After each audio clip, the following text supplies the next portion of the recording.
to work hard. Okay, let's do it. Let's do it. All right, 1 second. It's puzzling. I don't. Hi guys, and welcome to the Gin and Tonic Show.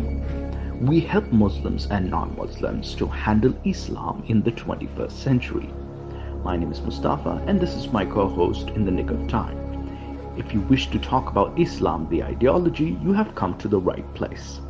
We cover current Islamic news, Islamic scripture, some crazy comments, and a weekly topic about Islam to examine, critique, and analyze. If this is not enough Islam for you, please drop by our Discord to discuss any further questions about Islam. We condemn any form of discrimination, violence, misogyny, slavery. However, we do embrace free speech and criticism if it's factual and correct. Thank you for stopping by and enjoy the Gin and Tonic Show. Good evening, everybody, whoever's watching. I apologize for playing the puzzling intro by accident because I was just going down and it accidentally clicked on the jingle, one of the wrong jingles. So I got the correct one eventually. So yeah, we have our guest today, Zayn. Welcome back. Welcome back. Thank you for having me. So this is a part two to Zayn, and also we're gonna also discuss Eid and its origins, and we might cover some news items as well as eventually as the podcast goes along. So how are you doing, Zayn, today? I'm doing good. It's been a bit of a trying time. So I was actually meant to come on last week. Yes. But the tragedy that happened. So it's been a bit difficult in the last week. But yeah, here I am to do this show. And I really wanted to do this one because I felt that in the first one I wasn't able to cover everything. So there were some points, that I really wanted to put out there for the audience. All right.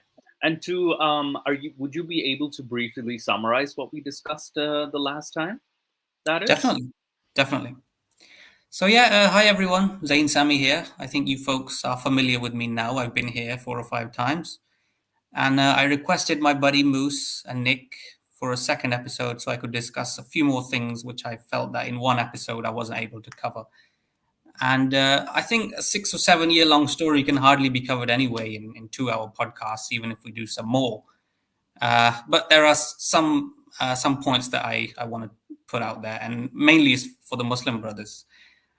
So before we get into it, I'll do a recap of the first episode. In the first episode, I covered 3 things mainly.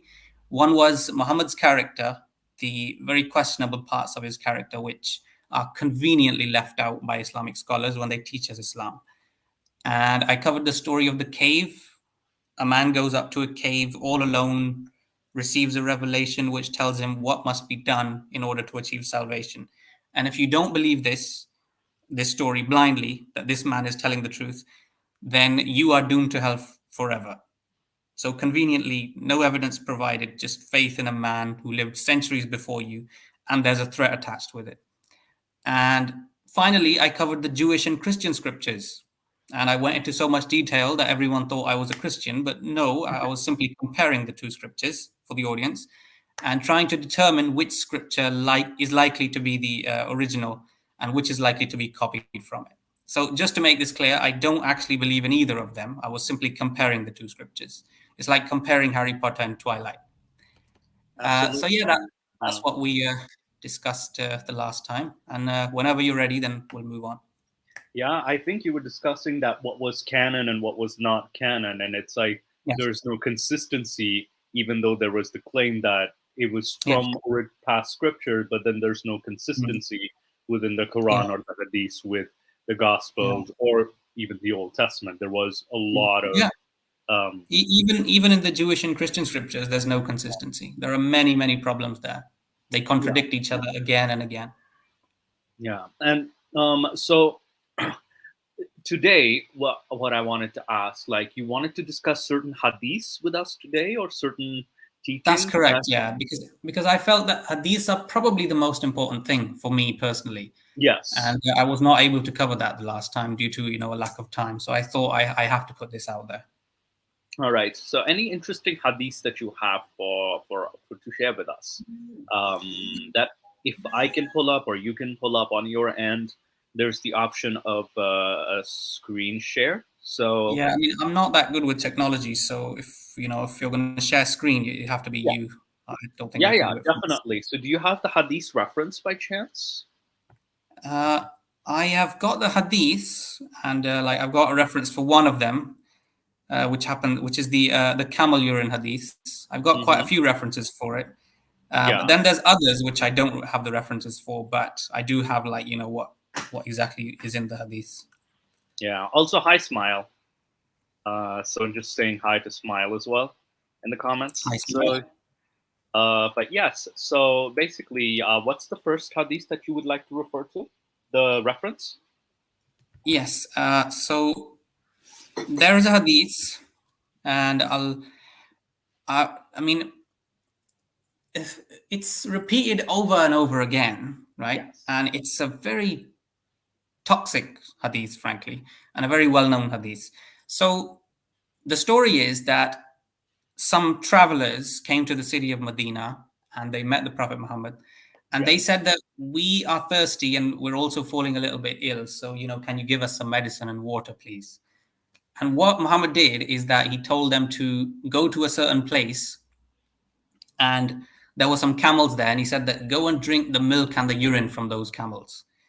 And they did that. And after drinking the milk and the urine, they beat the camels up, and then they ran away.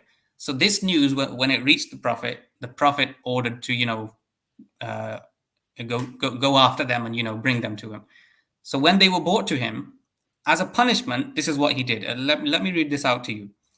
He ordered the cutting of their hands and legs, popping their eyes, and leaving them in the sun until they died. Right? So this is the Prophet of mercy, yeah? Muslims, this Wow. this is the man that you say is a mercy for all of mankind. He ordered the cutting of their hands and legs, Yeah. popping their eyes and leaving them in the sun until they died. The blazing Wow. sun of Arabia, yeah? He left them out there. First, he chopped their hands and legs off. Then he popped their eyes out, and then he left them there so that they would, basically, in the desert of Arabia, they would burn to death. Frankly, so yeah, that's basically what happens in the hadith.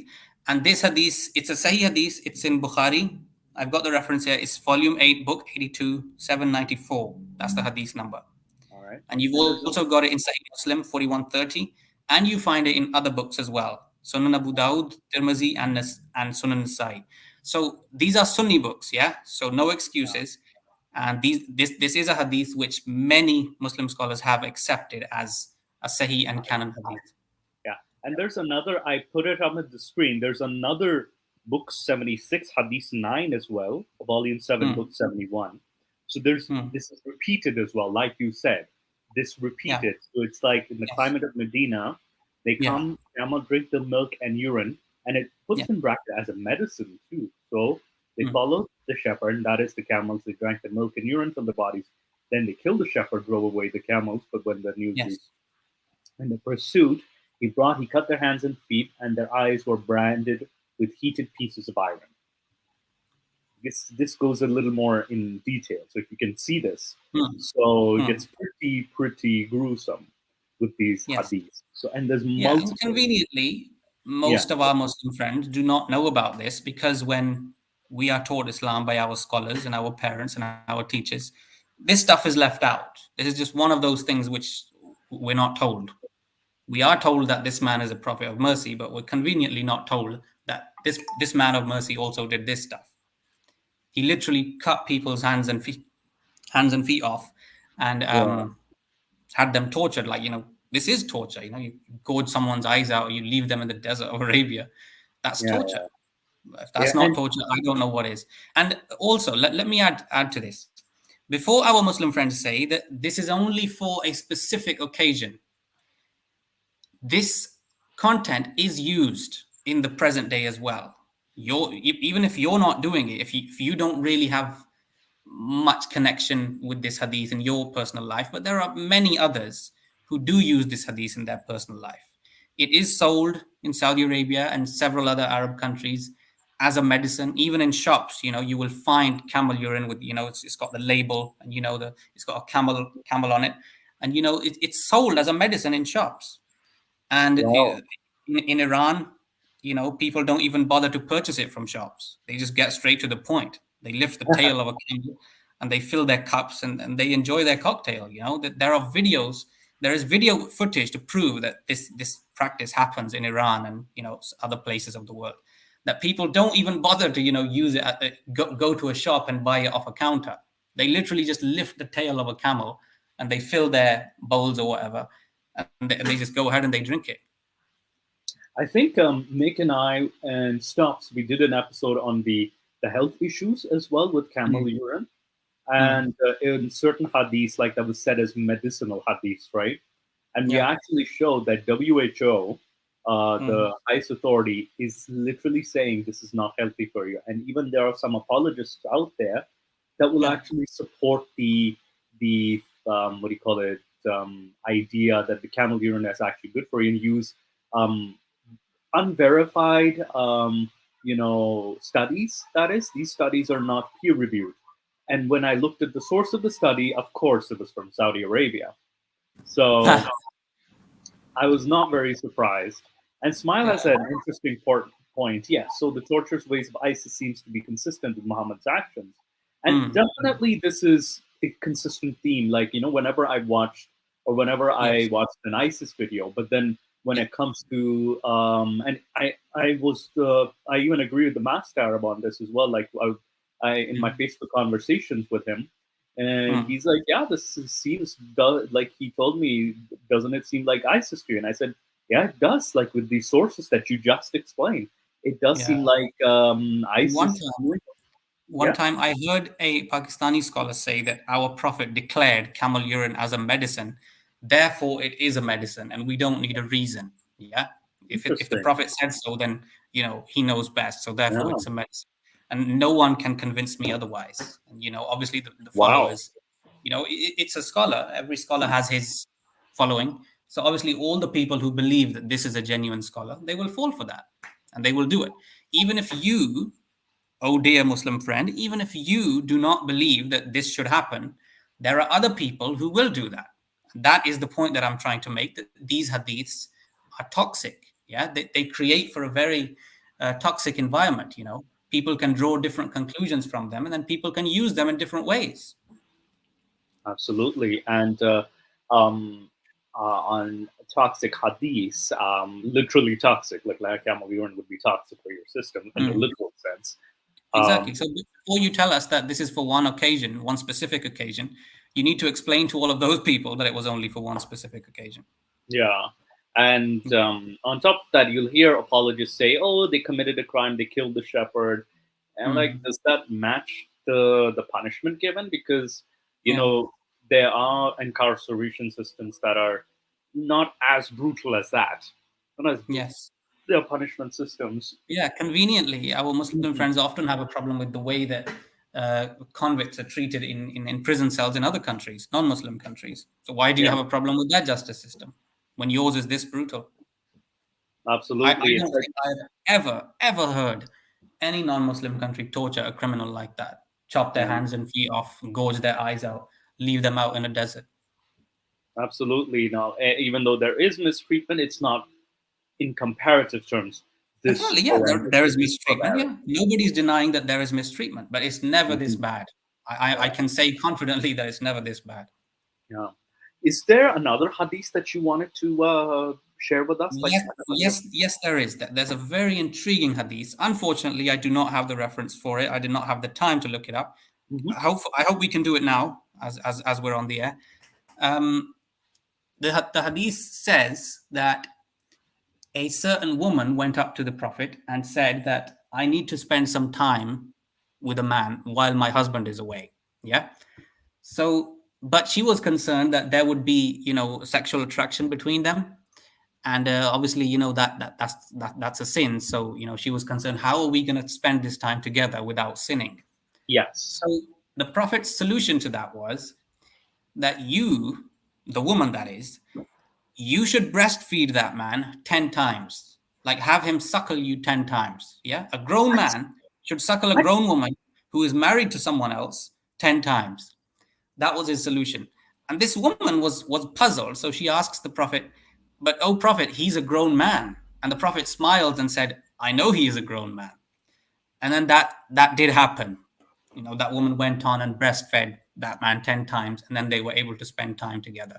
And later on, the number of suckling was brought down to 5. And according to my knowledge, this was in the Quran at one time. Eventually, it was thrown away. Interesting, because there are certain verses, either a sheep ate them or someone threw it away or something like that. Yeah. But yeah, the breastfeeding. Hazrat Aisha, the wife of the Prophet, according to her, when they were occupied with Muhammad's death, yes, a sheep came and ate the verse from under her pillow. Now, those verses had 2 teachings in them. One was that a woman has to breastfeed a male adult. And number 2 is that if someone is accused of adultery, they should be stoned to death, which is a Christian and Jewish teaching as well, and an Islamic teaching, right? So those were the 2 teachings in those verses. And those verses, they somehow disappeared when, as soon as Muhammad died and they were occupied with Muhammad's death, they disappeared in a strange way. A sheep comes and eats the verses. That's a strange way for a verse to disappear and get lost forever. There's a case to be made that Aisha made that up. Maybe she intentionally threw those verses away because she did not like them. And other hadiths will tell us that Muhammad's wives really did not like this teaching. They had their reservations on it, including Aisha and Hafsa. Like, they did not like how a grown woman should be breastfeeding a grown man. And there is evidence from hadiths that Aisha's good friend Hafsa, who's also Muhammad's wife, she never actually did it. Like, when she had to spend time with a man alone, she never actually did that. She would always get someone else to do it for her because she did not like that practice. Yeah. What was the name of the gentleman that you what do you call it? You were referring to, who spent the night with Aisha? Because you were correct. I double checked it. It wasn't Talha. It was no, it's not Talha. It starts with S. Yes, it starts with an S. Talha or something. Yeah, it's something like S. Yeah, but I don't remember the name. I highly apologize also to the audience that I actually cut off Zayn at that time and said, no, it was Talha. No, I was wrong in that. I turned out to be wrong. Zayn was correct at the name of the person. So I do apologize for that. So we have to fact check. So yeah, we'll double fact check whenever we are confirming something.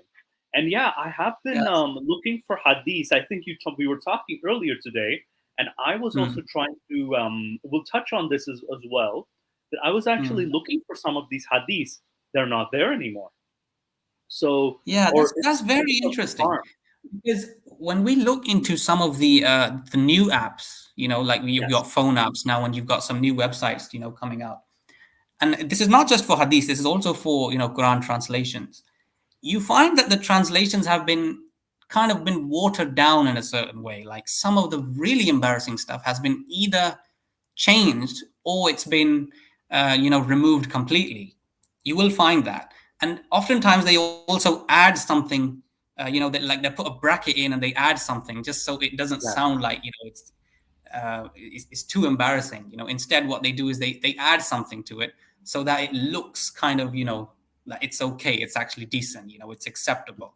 Yes. So this is something that Moose has noticed, I have noticed, and many other people have noticed, that in recent years this trick is being played, that hadiths are being changed, even Quran verses are being changed, like, not the Arabic, but the translations are being changed so that they don't sound too embarrassing to the reader. Yeah, I think there was this also. Yes, Smile also brought us, like, the hadith where the Prophet struck Aisha has been diluted to now say he just nudged her. It's Smile, you're correct. It's ridiculous. Like, they completely changed the word, the translated word, because the Arabic does say that he did strike her. and it's been, I have, what I ended up doing is I've been starting to screenshot a lot of these and saving them in my files. Yeah, do that. You have to do that. I have to do that, and not only that, I have to I have to actually look into the library now, because I don't have an organized system of arranging them. So now I have to like go back and actually because I can't rely on the websites anymore. It's And this is bizarre. not just happening, for the audience. This is not just happening to Hadith. This is also happening to Quran verses.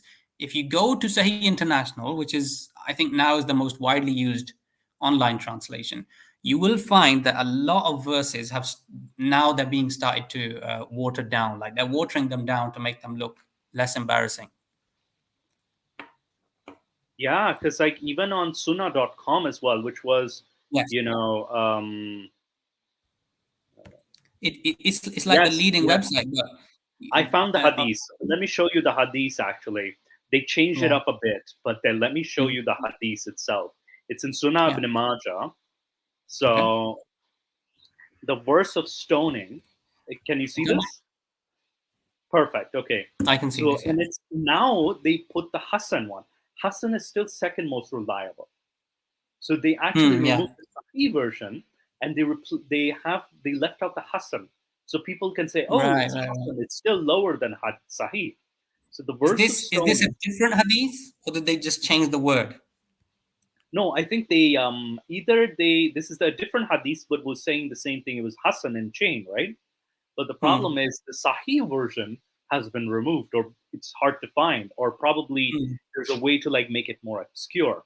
So the verse of stoning and breastfeeding an adult 10 times was real, and the paper was with me under my pillow. When the messenger of Allah died, we were preoccupied with his death, and a tame sheep came in and ate it. Yes. And it says that these verses, they've added this. These verses are abrogated in recitation, but not ruling. Other ahadith established the number for fosterage to be 5. So fosterage meaning breastfeeding, basically. Yeah. So and another point to be noted: these verses are only abrogated in recitation. Right. First of all, if a verse is revealed, why is it abrogated in recitation? I find that strange. That a sheep eats it, and therefore they decide to throw the verse away. Absolutely, it's like Allah Almighty can't protect his words, from a sheep. A sheep is more powerful than Allah is, apparently. But that's the first thing. The other thing is that it's not abrogated in ruling, only in recitation. That means that this still has to be done. If a man and woman need to spend time together, they need to do this. Yes. Because the ruling is still active. And it's got breastfeeding, and has it got the stoning as well? Yes, it's got the stoning as well as the breastfeeding. Yes, stoning and breastfeeding. So both of these rulings are active, which means that you need to do this. As a Muslim, you need to do this. You need to stone people for adultery, and women need to breastfeed grown male adults if they need to spend time with them. Yeah, thinking clearly has a good point. Is that maybe Islamic reform will come through shame. And this is very shameful. Once they have changed the translations for a few decades, the average young Muslim might think that this was always the translation. And I find that very deceptive, personally speaking. I find that, it's not genuine anymore. It's like even Stops and I had a conversation about this. And Stops even has said this many times on the Gin and Tonic, as well as he told me that it doesn't feel genuine or authentic anymore, because you have to draw the line, like how much are you going to sugarcoat this further, and how much are you going to hide what's actually in the, Is there going to be a time when we have to just go and buy, books, when the internet is no longer going to be reliable? We're going to have to go in stores and buy books. I recently bought the Sirah of Ibn Ishaq, like the book version, and also downloaded the PDF version as well too, so I can make my references from the Sirah. And it's the English, the A. Gulami's English translation. And I recently got that, and these books are hard to find even in Western bookstores as well too, because I was trying to find Tabari's history, and the volumes are just all over the place. So it's difficult. So this hadith, the breastfeeding one, Yeah. How many times has it been repeated, do you think? I mean, it's there in one, we just saw one, but has it been repeated in other places as well?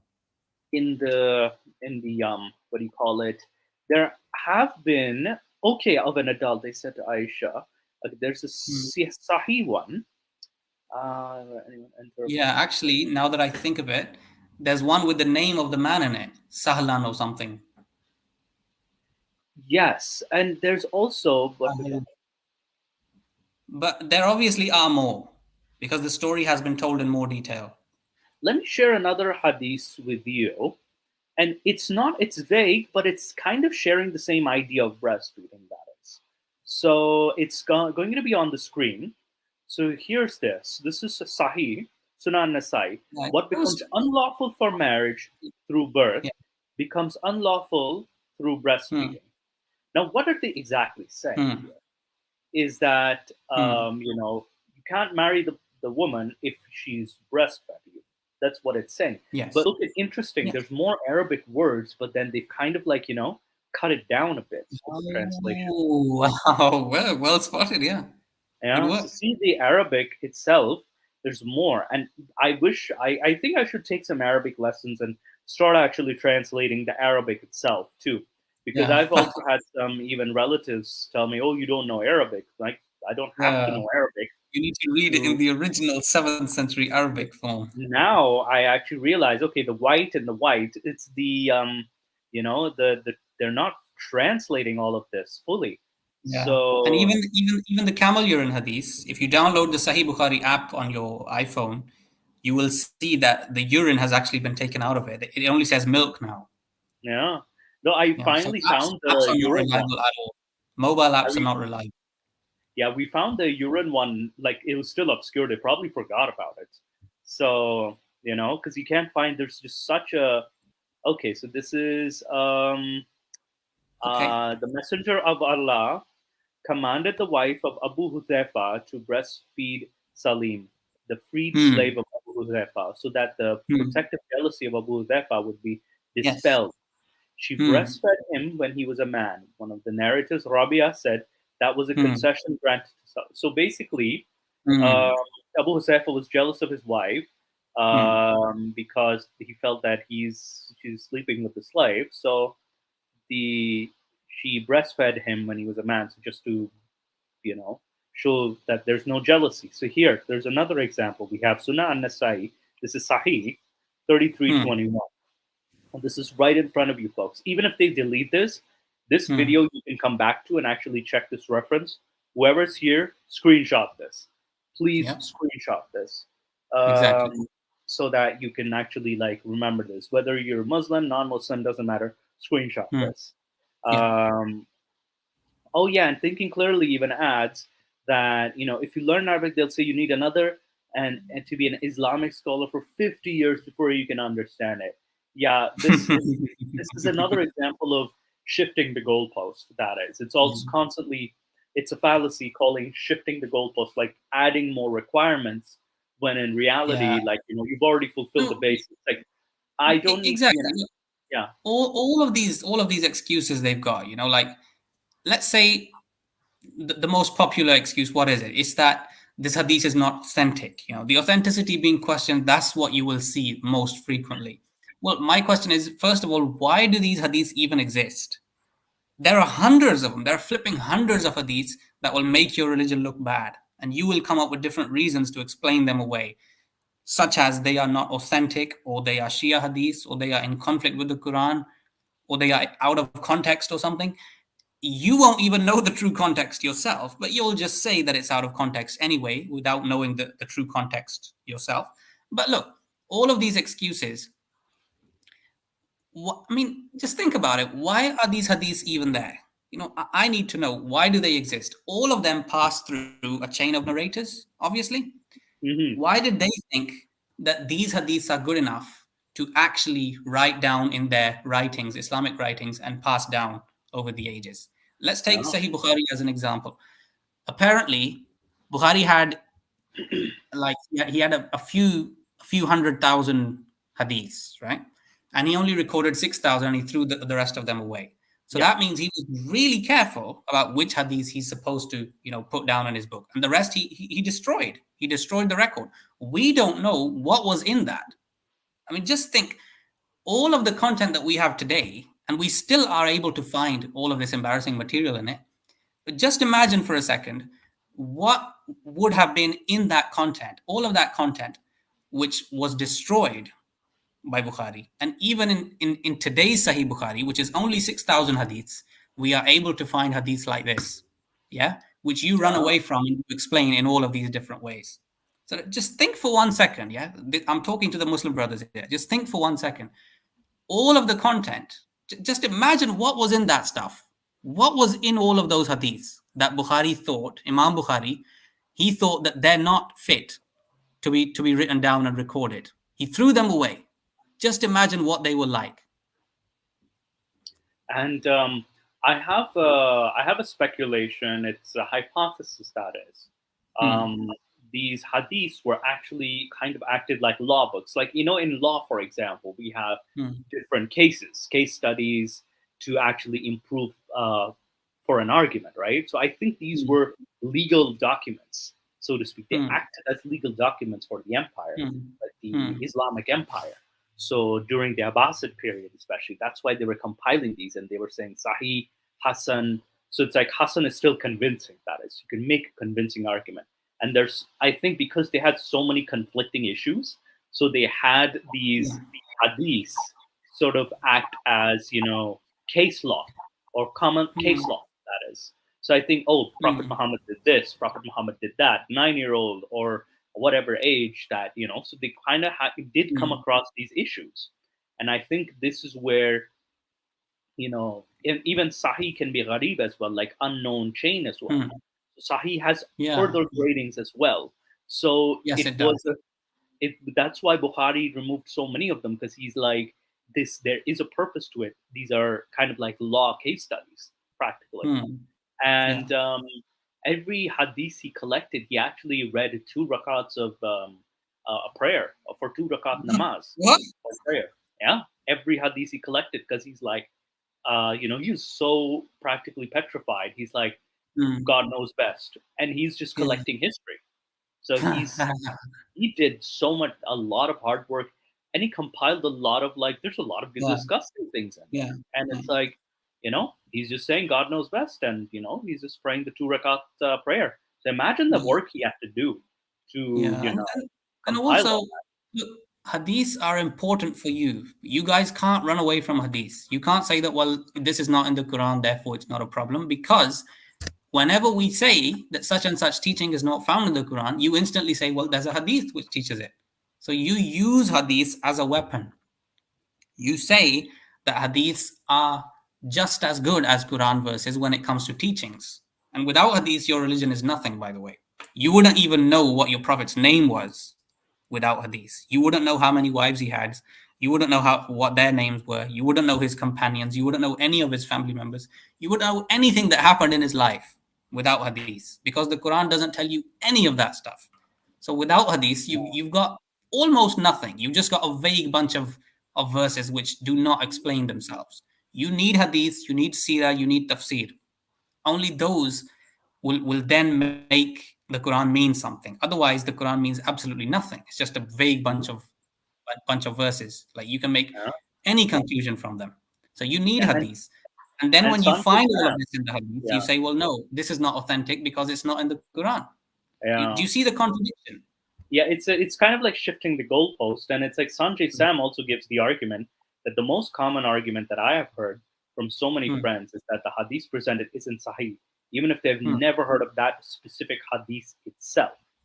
So, and even thinking clearly makes the argument that how much time would Bukhari even have to check 600,000 hadiths for their authenticity? And he would have had to live for 50 years at 33 hadiths every day he would have to go through. And on top of that thinking, he had to read the 2 rakats of prayer, allegedly. So I think he collected a bunch. He's like, okay, he kind of scanned through. That's what I'm thinking. Or he probably had a big bedroom. Yeah, or he probably had a lot of ghost scribes and other scribes working with him. as well, like Yeah, I'm sure. or he probably had like what do you call it, interns like myself in a law office. Well, I used to be an intern in a law office, so I'm like probably interns Yeah, like myself doing the yeah, heavy lifting as well. So yeah. But I'm sure you had a lot yeah, of like I files said, in his intern office. slaves, tomato tomato, intern slaves, tomato tomato. I'm sure you had a Yeah, big office, though, right? A massive yeah, I could have office, had a big loads of office too. I know I files was researching stacked on Hadith, top of one another. and once presented by Abu Huraira caused the entire Islamic Sahih argument far apart, because the Abu Huraira ones, especially Abu Huraira was the he was one of the companions. He's the most common reporter of hadith, and Yes. he used to be during Umar's time. He was the Hmm. governor of Bahrain, so he Right. was in a position of power to have influence. So definitely his hadiths. However, many of them do say that Abu Huraira is a doubtful source. So a lot of them are uh, Abu Huraira. So that kind of makes the hadith argument No, like I think most of them actually do trust Abu Huraira. Abu Huraira, and They like him. Most people like him. most people like him. And when you find out that some of his hadiths may actually be not authentic, that kind of Mhm. throws the Sahih argument out of the window. Yeah, And and also yeah, remember that for centuries, Islamic scholars pretended that these hadiths don't even exist. Like they said, they yeah, just pretended that they're not even there, and they kept the public in the dark about it, especially in non-Arab countries where translations were just not available. For most of Islam's history, the naive public was completely in the dark. And then when the translations came up, they still weren't really even discussed. I mean, what Muslim actually has all of the hadith books in their house? It's oh, just not. absolutely, No, it's really not. Something that happens a lot. I mean, a man might have like maybe a copy of Sahih Bukhari in his house, and he probably never actually opens it and reads it, right? Mostly they just read the Quran and they just verbally they talk about hadith. That's how it usually works. So most of the public is just unaware of everything that's actually there. And in yeah, recent years, because of the internet and the social media revolution, this content has started to kind of slip through the cracks now, and that's yes. why we get to have more discussions about all of this stuff. And obviously they give us different explanations, but for most of Islam's history this was never actually discussed. It may have also been discussed. The thing is, the morals, like they can use the one can say that in that time they didn't see them as that bad because we were still living in the primitive times, right? Like in No, I the think not medieval publicly. times. They may have been discussed on a scholarly level, but not Yes. publicly. These things were not discussed. They were hidden from the public. But keep in mind the child marriages were still practiced, right? Like for example, Yes. you know, Yes. so that may have been more common, like child marriages, especially Muhammad's marriage to Aisha, for example. That Yeah. And they hadith, still are common, by the way, even in the yeah, and they're 21st still century. common. And not only that, that's the hadiths are just scratching the surface because in Hmm. Islamic schools of jurisprudence, it goes deeper. That a child, a baby girl in a cradle can be married as well, and other sexual acts can be performed upon her, even if it's not penetration. No, So never heard of this one. yeah, it's I think the Masked Arab did an amazing analysis of this, and I actually looked Hmm. into like even what's his name, Sistani, Ayatollah Sistani's rulings, as well as Imam Hanbal's rulings, and Hmm. Imam Hanifa's ruling, and I Hmm. was surprised to find some of these rulings, like the child ones. So I did make references to them Yeah. in a video that Do I they did. Why I left do they Islam. contradict? Oh no, Do they there's contradict? weirdly there's a common thread. There's a very common Hmm. thread in all of them. Is that Hmm. 9 lunar years is the age of penetration? Nine Age lunar of years. penetration. Yes. So basically, they're going by the authentic Sahih Bukhari, yeah. Yes. Yes. So they're And Aisha definitely herself going told, Aisha exactly. herself narrated what her age was when she was penetrated. Like there's tons of hadith saying she was a child, but Muslims will jump on one hadith where it says she mightn't have been a bit older. Yeah, in that hadith is not even authentic to begin with, like where they mention Mm. Amina. And that's also making a lot of assumptions too, like, Amina's age, and, you have to do a lot of calculations and jump through hoops and whatnot. So it's that one hadith, and it's not even authentic, that they have to rely on. Whereas the Sahih ones are practically admitting it. That, she was 9. And none of them include Hisham. And, there's plenty of chains that declare that she was 6 years old when she was married, or 7. Contradictions. Contradiction. The only contradiction is 6 or 7. Can't seem to agree with each other. Yeah, and there's Fateh al-Bari, which admits that not only was she still playing with dolls, she did not even hit puberty at that time. Yeah, and Fateh al-Bari is what? It's the explanation to Sahih al-Bukhari is Fateh al-Bari itself. I knew that just for the benefit of the audience. I just wanted to put that out there. Fateh al-Bari, Fateh al-Bari is like, it's an exegesis of the hadith itself. So it's like, it actually practically reveals. There's another hadith. I want to discuss another hadith. If you're finished, then let's go to that one. Okay. So, how many Muslims know that Muhammad had 11 wives? I think most of them know. How many of them know what their names were? Not many. Not many know what their names were. Now, I want to talk about one of them, whose name was Safiya Bintuya. Now, she was the daughter of a very rich man whose name was Huyay bin Akhtab, if I'm not mistaken. And he was the leader of one of the Jewish clans which were defeated by Muhammad's army. Now, Safiya was 17 years old when Muhammad married her. She was a young girl, very beautiful.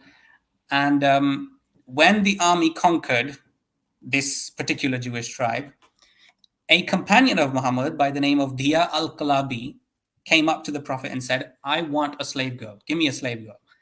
So the Prophet said, just go and take any slave girl you want. He hadn't seen Safiya yet. He hadn't actually, set his eyes on her. So he just said, just go take any slave girl you want. And guess what? He went up to Safiya and he picked her. And then someone else saw them together.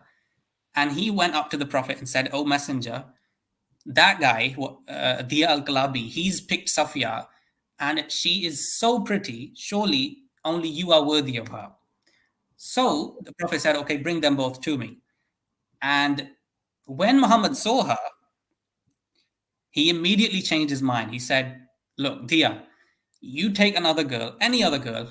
This one is mine. I'm keeping her. So he kept Safiya for himself. And I believe he married her on the same day. And the marriage was consummated the same evening. Yes. And from the Sirah, I don't have the exact, I'll actually go over this again in the future. Do remind me to find exact reference, because now it's sorry guys, I just did not have the time. I was in a bit of a difficult time, so I didn't have the time to get all of the references. But this is Sirah of Ibn Ishaq, actually, where Safiya and Muhammad are. The what? This is not hadith, it's Sirah. Yeah, and Sirah itself comes 100 years before the hadiths. So the Sirah is where we get document of the Medina constitution. It's not in the hadiths. Medina so-called. So Sirah comes before hadiths, yeah? It's before hadiths, and it's the biography. It's the literal biography of Muhammad. Yeah. So which Sirah does this one come from? Do you know? Ibn Ishaq and Ibn Hisham. So Ibn Ishaq, the very first one, there's the story of Muhammad like spending the night with Safiya, and then there's someone guarding Muhammad's tent, and Muhammad's like, why are you guarding the tent? And it's because he's like, oh, because you killed her father and her husband. And that's he was afraid that she might hurt him. Exactly. Or someone might kill him, or there's a plan. So he was actually staying up all night protecting Muhammad, this guy who was dedicated. So I will find the reference, and I might post it in the comments. I'll find the exact reference. Even a companion. Notice that he also had concern that because you killed all of her family in a single day, and now you're spending time with her on your own, I'm actually concerned for you. She might try to hurt you. Yeah. And so notice the concern that this companion has. Yeah. And the name of the guy is Kinana al-Rabi. I just found this. Kinana al-Rabi. Okay. That's her husband. She had a husband as well. I forgot to mention. And Kinana was also tortured to reveal where the treasure was in the Sirah. Oh, this is that guy. The guy who was tortured. Yeah, he was tortured to find the treasure. So they were looking for some treasure, and they had to torture him to reveal the location of Yes. the treasure. Yeah, and eventually, because he wasn't talking, Muhammad gave the order to kill him. Yeah, and basically, thinking clearly has a good point. Muhammad is no different from any emperor or king. He just declares a woman is this, and that's it. And yeah, Muhammad practically acts like a monarch, if anything. Any monarch, any emperor, king of the past, warlord, that's what he is. He was a warlord of that time. He's a product of his time. Yeah. And Sam, I do agree. Sanjay, Sam, I also need to find I need to collect some hadiths as well, like make a file of this, That's my homework. Yes. After the show, that's my homework, is to collect all these hadiths, find a file, and if someone needs a reference, look for it and set it to different topics as well. So I just found something on islamweb.net. It says the date is 12 November 2002. So apparently this content has been here since 2002. That's a bit strange. But anyways, if I can, I'd like to find this reference and I'd like to share it. What's the reference? Because this is, if I can find it, I'll look for it as we speak, and when I find it, I will share it. No problem. So if we can move on from this now, I guess. Yeah, and do you want to discuss our other topic for today, Eid, or do you want to discuss more hadiths? We'll move on. Yeah, we'll move on to the next topic. Okay. So I'll move on to my next topic, and just so I can make this clear, we're not finished. There are plenty of other hadiths. I said before, there are hundreds of them. Yeah, we just stopped, for a while to give you some examples. That's all, and to help you understand how many problems there are with simply declaring them unauthentic. You still have many problems that you cannot get across. You simply cannot. So I think we'll move on to the next topic, which this is my story, right? So I had basically made a request to Moose to let me discuss a few things. So hadith was one thing I wanted to discuss. The other thing was the problems in the God narrative, basically.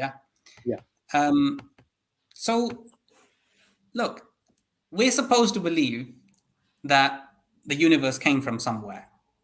That's what mainly is the motivation behind creating.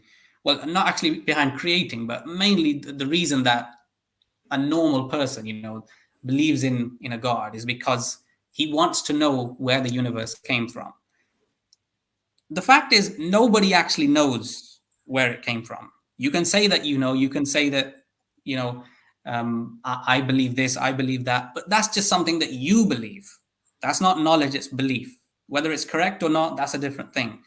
But it's still belief at the end of the day. You can never be certain that that is true because you don't have any evidence for it.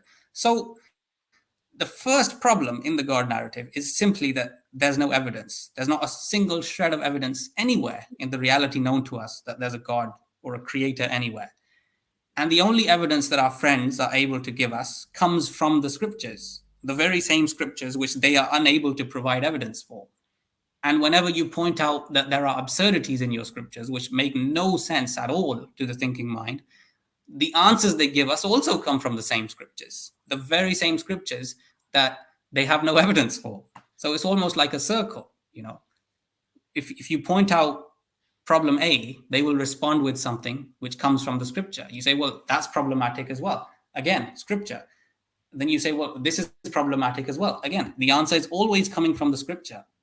Without evidence, your claims have to be good. They have to be strong. But your claims are not strong. They are absolutely absurd. Yeah, I mean, if you want examples, let's say the Prophet Muhammad flies to heaven on a flying horse. Have you ever seen a flying horse in your life? A flying horse which can travel so fast that it literally breaks orbit and goes all the way to the seventh heaven. I have not even seen those in movies even.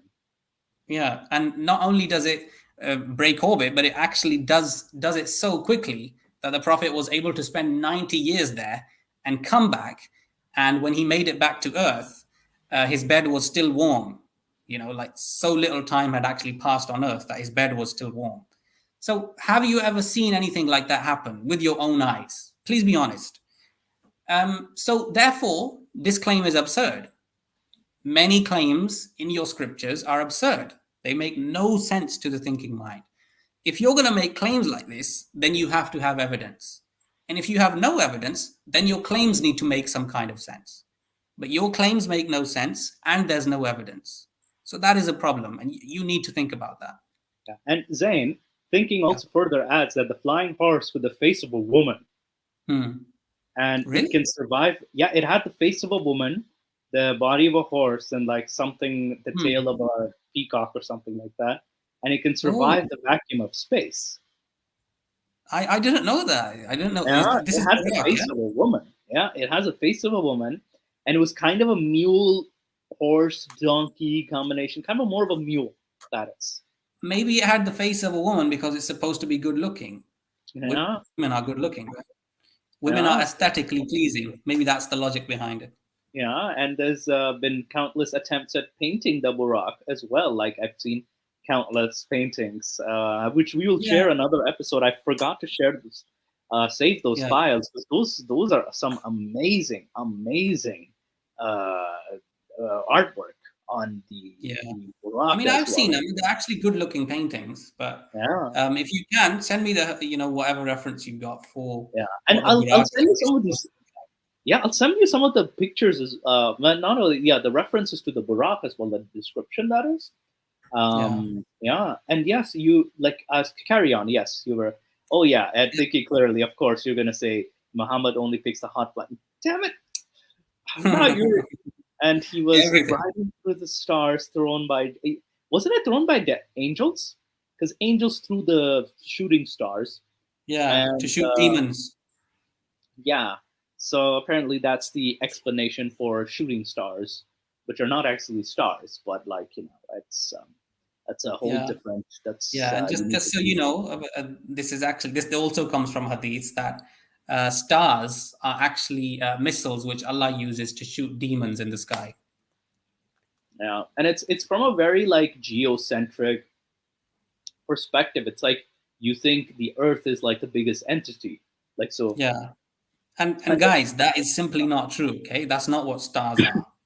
Stars are actually big balls of gas, and they're burning billions of miles away. And nobody uses them to shoot anything.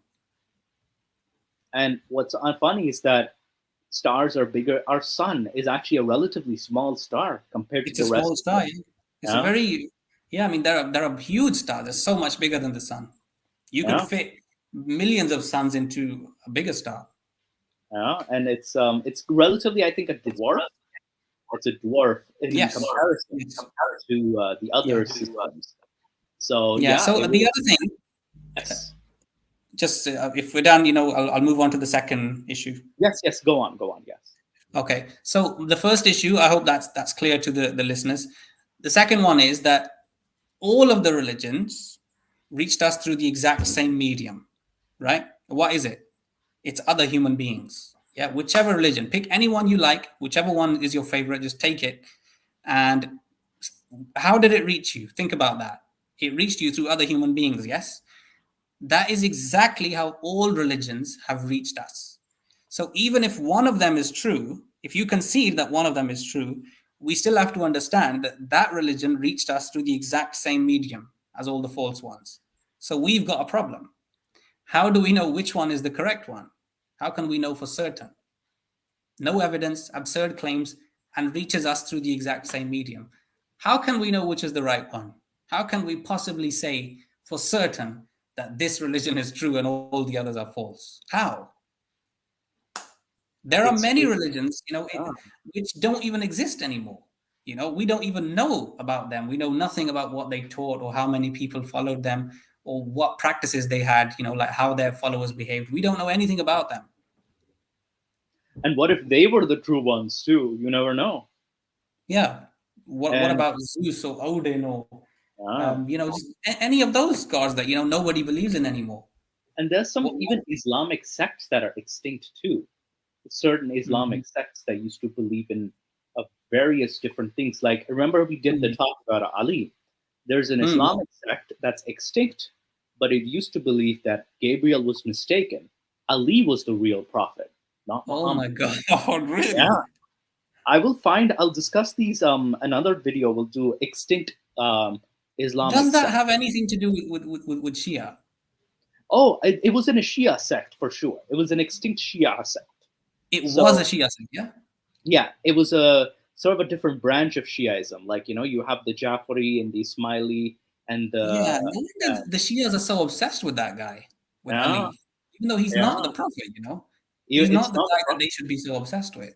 Yeah, if it's with Sunni Islam, they're obsessed with the Prophet, and Shia Islam, they're obsessed with Ali. And Yeah, and it's frankly, if you're gonna be obsessed with someone, you should be obsessed with the guy who Allah picked, right? Why are they yeah, obsessed with the guy that Allah picked? You know, like the guy that Muhammad picked. and Like, there's a they're doing it wrong. possibility. Yeah, there's a possibility that there was a group that believed Ali to be the Prophet and not Muhammad. So there is, and these are an extinct group. So these groups were either fall out of popularity or the fact that they were just silenced, or like, their teachings were not accepted. So Yeah, it's just the there winners are are writing the history.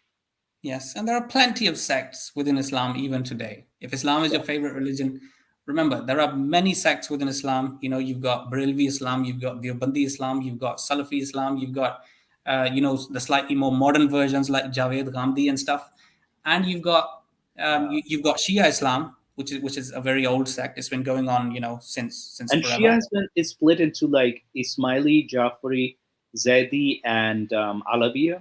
Alawism might be counted as a separate Hmm. ideology, and then you Yes. have the main All of four. them, actually, all of these, the Maliki, ones that I named, they all have different interpretations within them. Each one of them. yeah, and even within Jafari has two ideologies, which is Akhbari and which I'll discuss in another video, a sects, current sects and extinct. Akhbari Hmm. as well as Usuli. Usuli are the more, they would be sort of like, they're Down to more the point pro kind of thing. Ayatollah.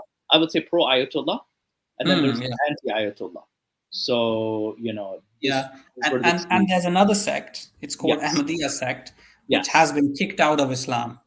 In 1974, the Constitution of Pakistan passed a resolution that the Ahmadis are non-Muslims. They are not yeah. Muslims, and until they stop identifying as Muslims, they will not be given equal rights as citizens. And to this day, that has not happened because they have refused to stop identifying as Muslims. They have actually issued statements to the government of Pakistan saying that, look, guys, you do whatever you want with us. You kill all of us. We're fine with that. We're going to die. We're happy to accept our fate, but we're never going to stop believing Ahmadi because we know that our sect is true.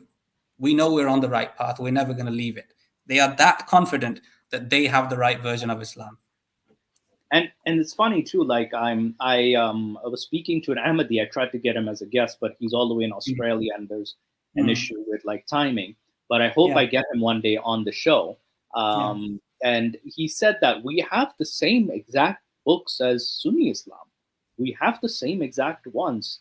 We just and have a more slight actually. and more. Yeah. So we He's have telling the truth. He's yeah. not lying, but he's kind of leaving out the part where they have other books as well. Yeah. He did state that there are other books, and he said that we still use Sahih al Bukhari for reference. We Hmm. still use Sahih Muslim.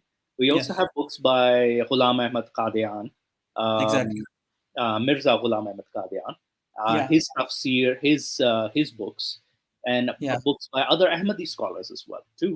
Hmm. So For the there's benefit of the audience, if I'll just quickly summarize what Ahmadi is, a man who was born in 1835 in British India claimed that he was a prophet of God. He claimed that he was the chosen Messiah, the Imam Mahdi, who all Muslims are waiting for, especially the Shia Muslims, but all of them are.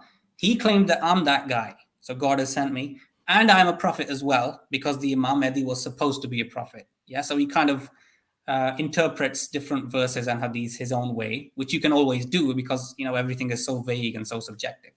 So he interprets different verses his own way and says that, look, the Imam Mahdi was supposed to be a prophet, and that's me.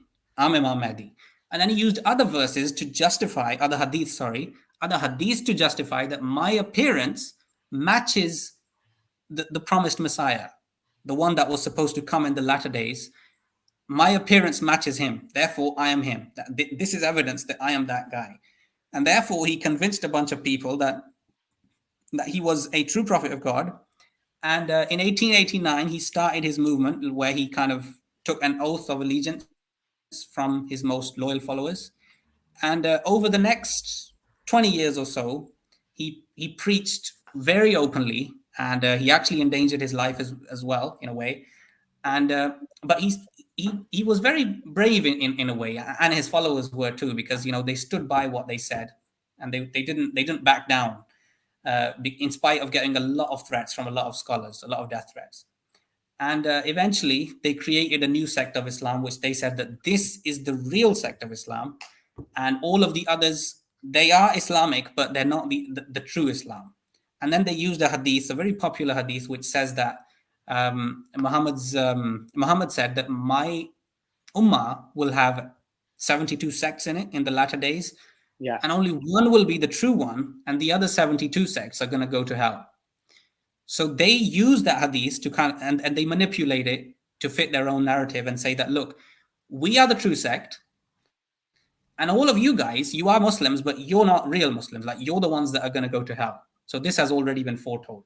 So again, using hadiths to fit their own narrative. And eventually, this movement, I think it was a failure, because the vast majority of Muslims did not accept him as a prophet. So I think his movement failed. But there are a bunch of people who do actually believe that he was a true prophet, and they cannot live in Muslim countries because they have a doctrine which the mainstream Muslims have a big problem with, because they've added an extra prophet after Muhammad, and Muslims have a big problem with that. So they actually have left the Indian subcontinent, and they moved their headquarters to England, in Tipton, a place called Tipton in England. They've moved their headquarters here, and this is where they do their stuff and they do their dawah work. And under the protection of Western democracies, they are able to freely preach their doctrine to different parts of the world. And this is the Quran verse that they used to justify him. So basically, I'll read the translation, Wahiduddin Khan, or whichever translation you prefer. Remember when Jesus, son of Mary, O children, I am sent to you by God, confirming the Torah, and they came before me, bringing good news of a messenger to follow me, whose name will be Ahmed. Yeah. Now they use and his Ahmed. name was Ahmed. Yes. So Ahmed Ghulam Ahmed Qadian, Mirza Ghulam Ahmed. So he uses this verse to justify, and yet he came with them with clear signs, and they said this is merely sorcery. So, definitely Ahmed claimed to be because the other verses say Muhammad, like literally they say Muhammad, but then they say Ahmed here suddenly. So he latched onto this, and he said, okay, I am Ahmed. So I'm another prophet after Jesus, that is. It's very interesting that he used this Quranic verse to justify his and he also said that I am Jesus, right? He said I am the second coming of Jesus. Yeah, and he uses the same Quranic verse to justify it. So you guys can see, that he is able to manipulate different Quran verses, different hadiths to fit his narrative and say that, look, this is true.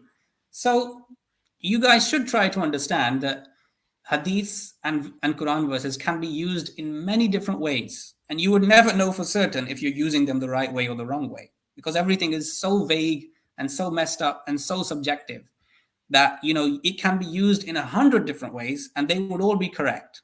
Nobody can say for certain that that guy's got it wrong or that guy's got it right.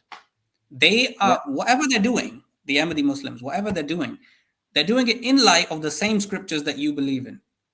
And you hardly can say that they're doing the wrong thing or interpreting the scriptures the wrong way, because there is no definitive right. They're using Quran verses, right? They're proving, quote unquote, they're proving that they have the right version. I'm not saying they do. I'm not saying they're the real Muslim. I'm not saying that at all. But it's just that there is no definitive right or wrong. And they can make a good argument too. And Doorknob Head, hi Doorknob Head, it says comic books can be used in different ways. Noted. Yes. So claiming the Quran, and just one little thing that I wanted to add. This guy, his name was Ghulam Ahmed. He also claimed that when Muhammad went to his night journey, he did not stop at the Masjid Aqsa in Jerusalem. He stopped at his masjid in Qadian in India. So he changed that narrative a Interesting. little bit, along with a lot of other things. But he And did change the night journey. He said that yeah, Muhammad never actually went to the Aqsa Mosque in Jerusalem. He came to my mosque in Qadian. yeah. And what's funny is that even Muhammad's story as well, like the night journey, Masjid al-Aqsa, Hmm. or the mosque that we Hmm. know today, did not exist. It was not there in the 620s or 630s. This I've heard, masjid is built by Abdul Malik in the yeah. 680s and 690s. So we Hmm. are 60 years, 70 years apart from the actual event. So where did he actually go? And the literal translation of Masjid al-Aqsa just means the furthest mosque. So it Yeah, can be interpreted that way too, like it's just the furthest mosque. Okay, which one? yeah. And didn't So didn't Muslims actually face Aqsa Mosque before the Kaaba became the place that they're supposed to face? I think it Didn't was they pray Yeah, facing the mosque in Jerusalem? yeah, the mosque in Jerusalem. And I think I showed as well, like then there was the Quran in chapter 2. I forgot the verse where Hmm. there's the switch. So there's still the masjid of the two qiblas, right? Masjid al Qiblatan, where Yes. the announcement was made in Medina. So they Hmm. switched from Jerusalem to And Mecca. this happens in the second year of Hijrah? I think so, second or third year of Hijrah, and I think it's because of and we'll talk about this too, like Muhammad coming to Medina, and then Yeah. suddenly like he's met with resistance or skepticism. I would say he's met with a lot of Hmm. skepticism from the Hmm. Medinian Yathrib Yeah, Jews. it's not like he didn't already have skepticism in Makkah. Nobody Yeah, accepted him there either. so it's like he kind of changed it Until he out of pulled his sword out. That's when people started believing him. yeah. It was only then, and I have like the Eid and Medina has a quite the tie because Medina does fall in the trade routes. Medina used to be known as Ethrabos, and Hmm. there used to be like moon worship there too in Yeah. the Medinian, which I'll do a presentation on just shortly. So, Yeah. do you have anything else that you wish to discuss, Zayn? Well, I think I've covered most of it. And Yeah, all I can say is, on that last point, let me just end it, that for 13 years, Muhammad was in Makkah, and the Kaaba was the place of worship, the place that everybody faced. That's where the first revelation came. He was 40 years old. He gets his revelation, and the Kaaba is the place that Muslims are yeah, supposed to go and visit, the center of all of the pagan gods. yeah, And 13 years after, he leaves because nobody accepts him as a prophet, and he has to basically run away, because his life is in danger because he's a troublemaker. So he goes to Medina, and then within a couple of years, he decides that Makkah is. No, wait, hang on. Did I get this wrong? I think Jerusalem was the Kaaba first, and then it yes, became the Kaaba. Yes. yes. Jerusalem was the first, according to the Okay. narrative. Yeah. My mistake. Jerusalem When he first. was in Makkah, Jerusalem was the center because the Abrahamic religions had Jerusalem as their center. So he was Yeah, also using that. But when he went to Medina, he decided that the center of the pagan gods is going to be the new center so that he could kind of separate himself from the other Abrahamic religions. So then everybody started facing the Kaaba when they prayed. yeah, and that's where the conquest of Mecca, and we kind of know the narrative from there. But there's Yeah. more interesting things about Okay. Medina itself too, Okay. um, that but which will tie into Eid and Eid al Fitr, which is Nice. the common Eid. I think we were supposed to discuss Eid as well on your. You were the Eid special technically, so Yeah, I was. I do apologize. I was not able to show up. Just that's okay. certain And something even happened. I got a bit busy because I had a dinner to attend as well, and so it's kind of like still a busy time because I still have a Muslim family as Yeah, well. So Eid. Yeah, we was so do I, and I did visit them on Eid. It was yeah, good. They were so welcoming. They were nice. yeah. So basically, we have what I wanted to discuss with like Eid al Fitr and the other Eids as well. Okay. So The major Eids you and we know of are the Eid al-Fitr, which is the end of Ramadan, and Eid al-Adha, which is where the sacrifices happen, like the 10th of Zulhijjah. So where we're sacrificing in blood, the streets of Pakistan are flowing with blood of goats and cows. And yes, that's correct. The streets and the grounds and just, blood everywhere. So those are the two main Eids that we know of. But then there's other types of Eid which people may or may not be familiar with. There's the Eid al-Milad al-Nabi, which is Muhammad's birthday. There's still debate whether it was the 12th of Rabiul Awwal or the 17th of Rabiul Awwal. Yeah, Sunni Muslims and other groups as well. Can't even decide on that, man. So they can't even decide on that. So it's like, it's just one date. Can you not pick one date? It's like, no, they have to differentiate on that as well. And then we have Eid al-Ghadir, which is the Eid of the Pond, 18th of Zulhijjah, where Muhammad declares, this is mostly celebrated by Shia Muslims and I think some Sufi groups, that Ali was declared the successor to Muhammad. So that's the Eid. That's a different Eid. It's one of the minor Eids. So, and then there's the Shab-e-Barat, or the 15th of Shaban. Yes. It's basically one of the night of power. It could be Laylatul Qadr, one of the Laylatul Qadrs, which we don't know of. And also it's the birthday of the Mahdi as well. The Mahdi was born on the 15th of Shaban, based on the Shia narratives, whereas in the Sunni narratives, like, this could be the night that the Quran was revealed to Muhammad, on the 15th of Shaban on the Islamic calendar. Yeah, the first revelation or the last? The first one, the first ever one. Okay. And then we have the Eid al-Mubayla, which is where Muhammad wins a debate or gets a settlement or a debate with the Najrani Christians, that is, the Christians of Najran.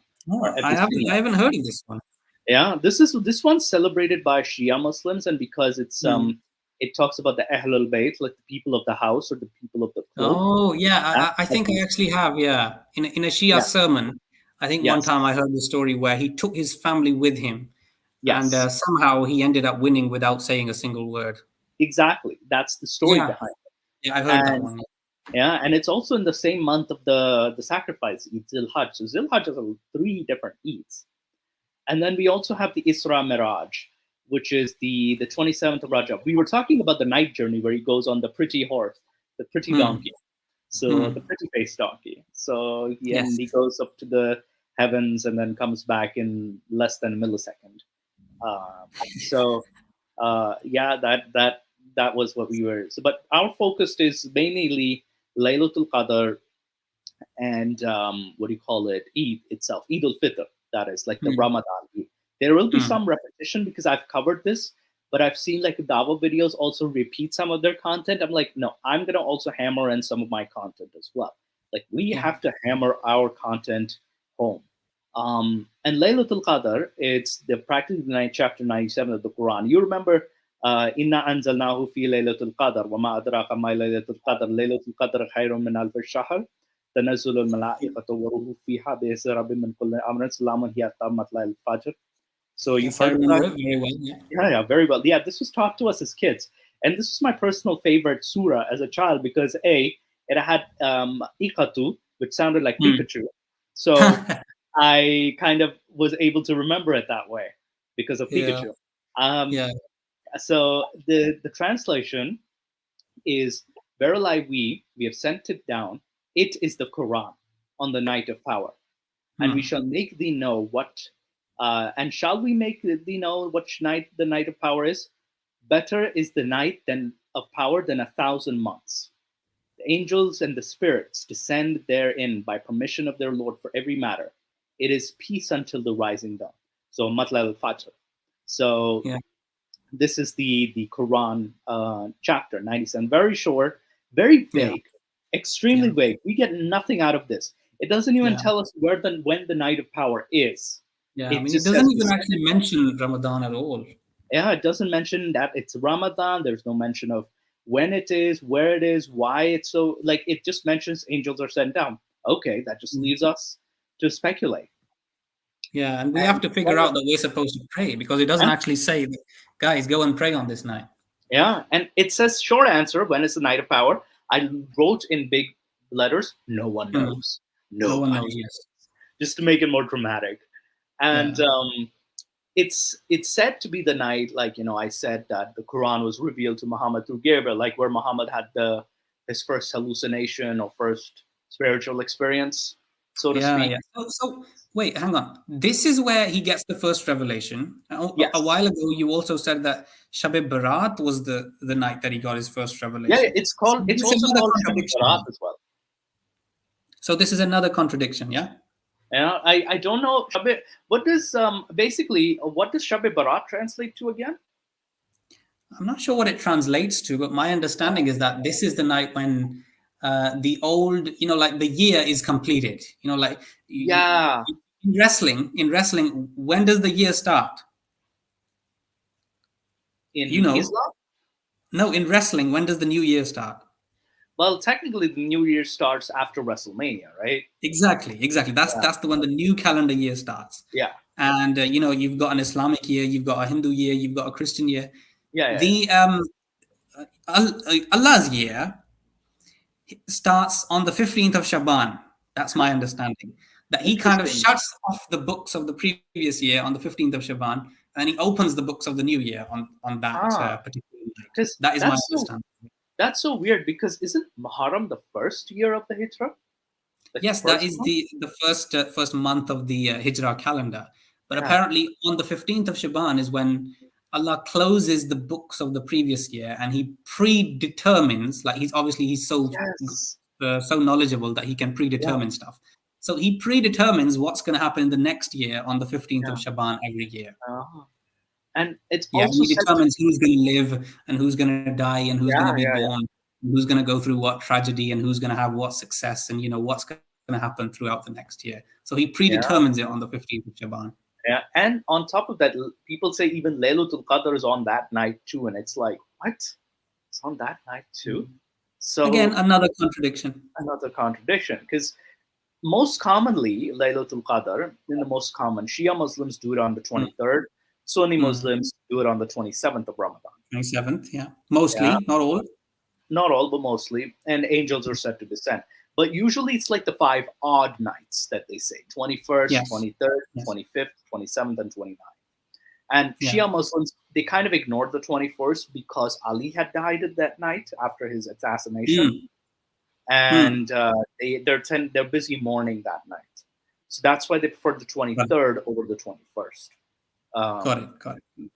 and this is basically like I think we're all praying like maximize our blessings, and there's different prayers and how many rakats you pray, Mm, and you're spending all mm. night. And Yeah. yeah, I even mentioned that this is also possibility. It could also be 15th of Shaban, where God writes the Yeah, destinies of men and women. And it's yeah, also the birthday of the Mahdi as well. The Mahdi was born on the yeah, 15th of Shaban. So it's a yeah. lot of So things happening in one night. now that we're here at the end of this, let me say that I have also heard from a very qualified Islamic scholar. He Yeah. says that the Prophet Muhammad was actually told which the night of power is. Like the angel Gabriel came to him and told him exactly what night it was.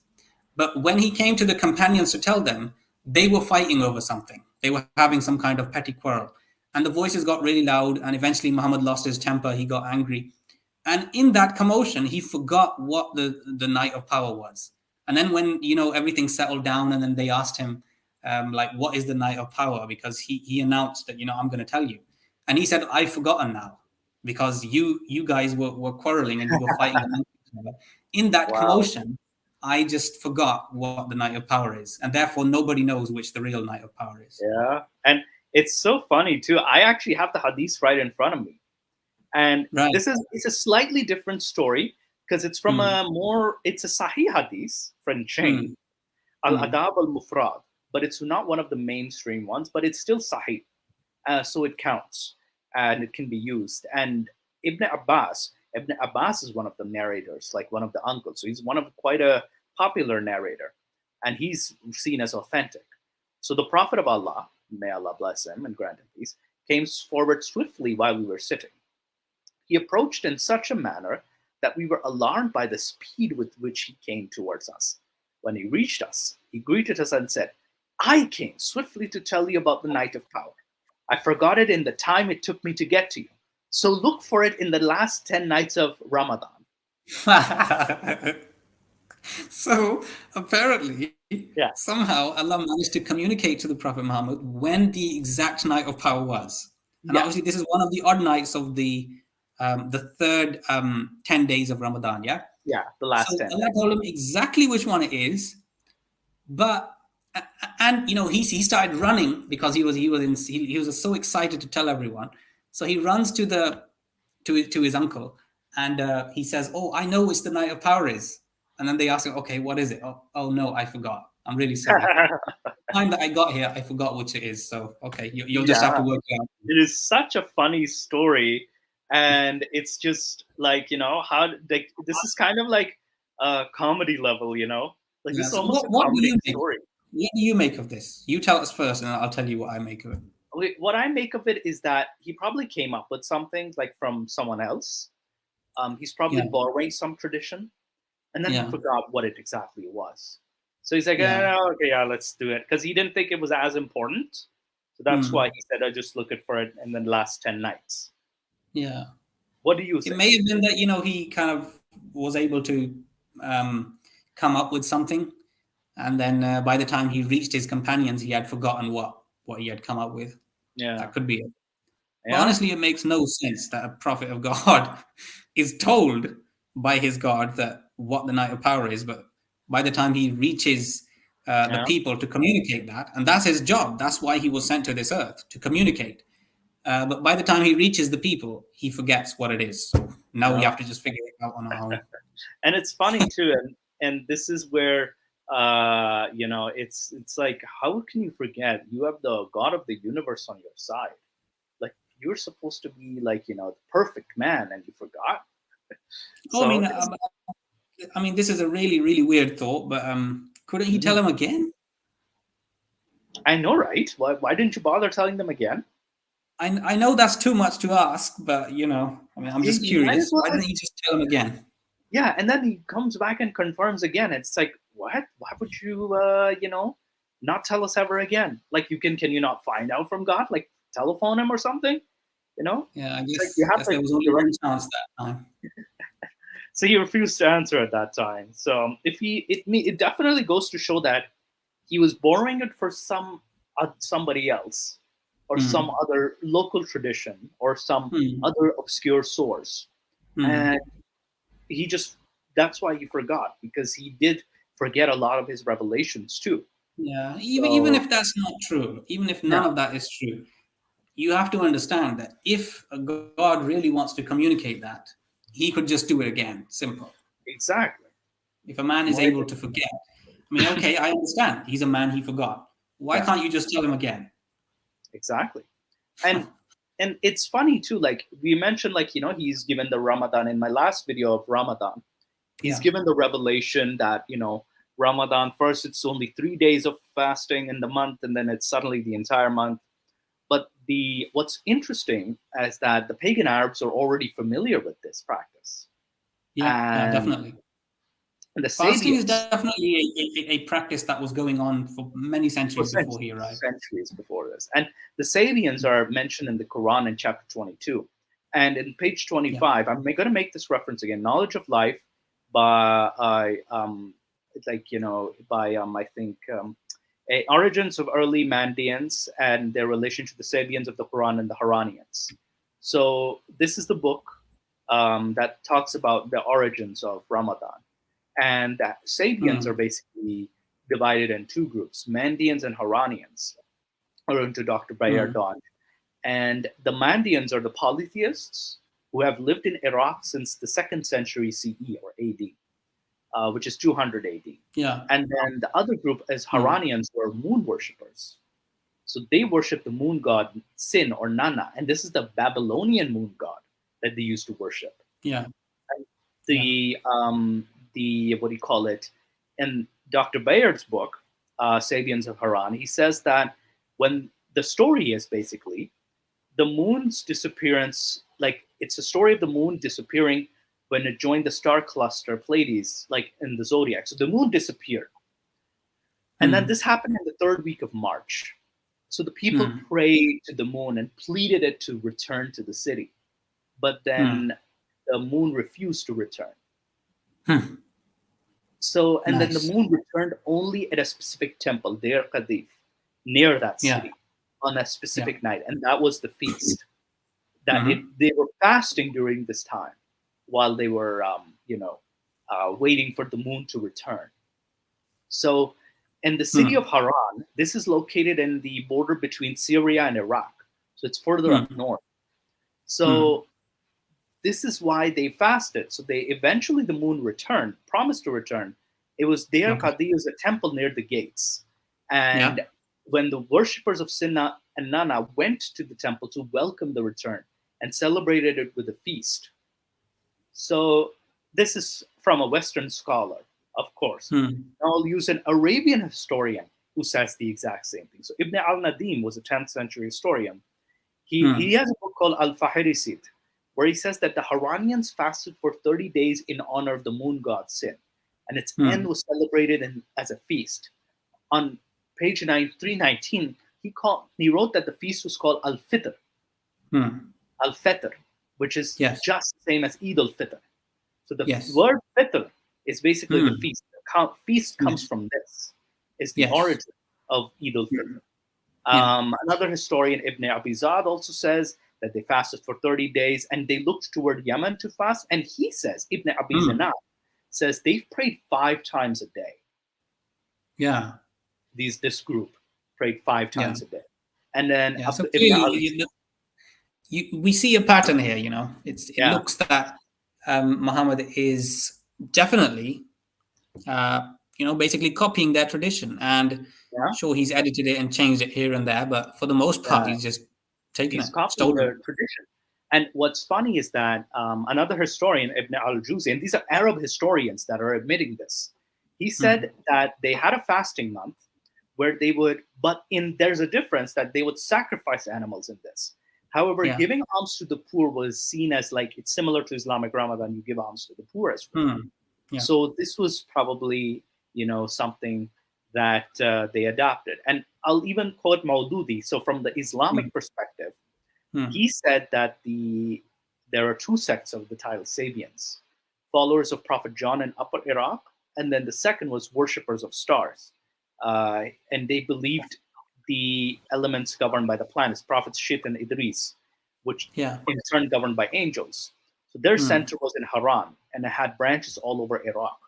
These people were known for their knowledge and medicine. So Maududi concluded that the Sabians, they're probably talking about the first group, so they didn't know what the Sabians was. So Maududi is kind of like muddying the waters a bit here. But definitely there's a group in Iraq called Sabians that is actually already exists. Now, this is my conclusion. I kind of wrote that the pagans of Medina may have been influenced by the Haranians or the Sabians, because the Babylonian king Nabonidus, he conquered Yathrib in 552 BCE. This is 1,000 years before Muhammad. So pre-Islam, 1,000 years before, he had a campaign in Arabia, and he actually defeated the Arabians. And then in the year 542, he had built the temple of the moon god Sin, rebuilt. And his mother was the high priestess. And he was the last king of the Chaldean dynasty, or the Babylonian dynasty. He's also the descendant of one of the sons or descendant of the guy, Nebuchadnezzar, who destroyed the Jerusalem temple in 586. Just a little fact, I'm throwing some facts here. So Nabonidus was, when he started his campaign in 553, some sources state he was the son, which is unreliable. He had a war against the Lihanite kingdom in Arabia, or they're known as Banu Lihiyan. And they ruled Yathrib. Yathrib was old name for Medina. So old name for Medina is Yathrib, or Yathribu it was named. And there are parts of the Levant in the north, which also had followers of Wad, one of the gods that are also mentioned in the Quran, Wad. And it was where he was worshipped in the northern, like a part north to Medina. So Nabonidus, according to Babylonian sources, he defeated the king of Lihiyan, and he conquered the lands of Yathrib. And he stayed there for a decade, for 10 years. He stayed there in that Arabian region. And was a very big fan of the moon god, because Marduk was the main god of the Babylonians, but he preferred the moon god, the lunar deities. So he had a very big bias towards, because he had rebuilt the temple to dedicate it, and God's sin was the one whom fasting was there. So he definitely might have engaged in this. Yeah. And he was super interested in the city because his mother, Adab-Gupi, might have been Haranian herself. So she's the mother of the Babylonian king. But then in 542, this guy was forced to return to Babylon because there's the threat of Cyrus the Great. So he had to fight Cyrus. So the Persians and Babylonians had the war, and eventually he was defeated. And then we don't know much about what happened to him. Some writers, Greek writer Xenophon, says that he was killed in Babylon. The others say that he retired. He was allowed to retire by Berossus. So, but he might have, Berossus even says he might have lived as long as Darius the Great or Darius. Yeah. So now Yathrib already had this tradition based off of the Babylonians. And that's why there's a lot of Babylonian references in the Quran, you notice, like Harut and Marut. Or can I just quickly, can I cut you off here? Yes. Before you go any further, I have to say that all of that history that you just told, first of all, I have literally never heard any of it before. And I honestly did not even understand, some of it. But it's good work that you're doing here, the way that you kind of get all of those facts out. I don't know how you do it. I don't know where you get them from. Honestly, they're new to me, all of those things. No, I don't blame, because now keep in mind, because it's kind of sort of establishing that this tradition of fasting already existed for 1,000 years in Medina before Muhammad. So I'm kind of focusing on Medina because according to S.H.M. Jafari, he wrote in his book, Early Development of Shia Islam. So he talks about Muhammad's family, right? Like Abdul Manaf, and then Hashim was Muhammad's great-grandfather. You know Bani Hashim, right? Hashim? Yes. Great-grandfather. So he had the office of the Kaaba, so he provided the food. However, when Hashim died, Al-Muttalib, his brother, took over, but he was unsuccessful. So they had to call the son, Abdul Muttalib, Muhammad's grandfather, to take his position. Now, Abdul Muttalib during this time was living in Medina with his mother. And he grew up in Medina. He did not grow up in the Mecca at all. So he lived in Medina. So according to Ibn Sa'd and Ibn Hisham, he was then made the leader of the Quraysh till he died. So having grown up in Medina, he might have been very familiar with the Haranian tradition of fasting and the Feast of Al-Fitr. So, and Muhammad did spend some time with his grandfather for a while. When his grandfather was alive. So he was definitely, as a child, familiar with this, for if assuming that, Abdul Muttalib lived in Medina. And Muhammad also sealed this revelation of fasting before the Battle of Badr when he was in Medina. So his arrival in Medina and his positioning in Medina doesn't seem like he just picked this location randomly. There was some prior connection to this, which was his grandfather. So there is some history there, so that was the reason why he went to Medina. And he may have also remembered and adapted some of the local traditions of the residents to his new religion of Islam. And that's why he adopted Eid al-Fitr and Ramadan fasting, because the pagans of Medina or the moon worshippers were already practicing this. And again, this is new because I was always under the impression that Muhammad's ancestors were always in Makkah, and that's why he was born there. And you also have, some stories that we are told, some from Hadith, some from the Quran, that they were basically the guardians because, he was born in a strong, influential family. And his family, happened to be the guardians of the Kaaba. And there was this one time when the Kaaba was in danger, and his father or his great-grandfather was able to protect it. And he didn't really, he didn't really have to do a lot of work to defend it. He just prayed to God, who he happened to know that Allah is the name of God, which suggests that, the people there were already familiar with this name. The name Allah was already known to them. And by the way, this is not because they are Muslims. It doesn't have to mean that at all. It could mean that there was another God there by the name of Allah. And we do know that they had a lot of gods that they worshipped, and they kept them inside of the temple, and the temple was sacred to them. So they may have had some kind of god there, and they called that god Allah. Because remember, Allah just means God, right? Yeah. It doesn't have a, like it's not a special name that you've given to the Islamic God. Yes. It's just Allah. Even the Arab Christians, they refer to their God as Allah. Allah, So because Allah it is just God. literally means God. So there's nothing special in Muhammad's grandparents knowing about Allah. There's nothing special about that. It just means God in their own language. Yeah, and the fact that Allah himself was also the king of gods in the pantheon as well. So Allah had 3 daughters, Allat, Al-Uzza, and Manat. Yes. So he had 3 daughters, and then that's where the pantheon started. So Allah was already the king of the gods. So he would be like Zeus in a way. Yeah. But the god. going back to what we were talking about, all of this, all of this that you're giving us here, the information, according to this, his grandparents were in Medina. But this contradicts the other stories that we are told that they were in Mecca and they were the guardians of the Kaaba. This contradicts that. And technically Hashim was already in Mecca, but Abdul Muttalib specifically, his youngest son, Abdul Muttalib, was in Medina. Because I think there might have been some, he went with his mother, like probably left him or something. We don't know the story, probably. The mother and Abdul Muttalib, the son, were living in Medina while the father was in Mecca. So Abdul Muttalib spent his entire life in Medina. He grew up there practically. So he definitely had some connections there in Medina. Yeah. And then he comes back to Mecca. It's just one of those things, all of this, it's just so contradictory, all of this. It's just, you have to fill in the gaps. Yeah. And it's funny too, like Abdul Muttalib did spend some time in Medina. And not only that, even his mother did visit Yathrib as well, Muhammad's mother, Amna. So she was also Yathribite as well. So there are family members still connected to that city. So there was nothing new to that city. That city wasn't just picked randomly. There was his grandfather's connection there.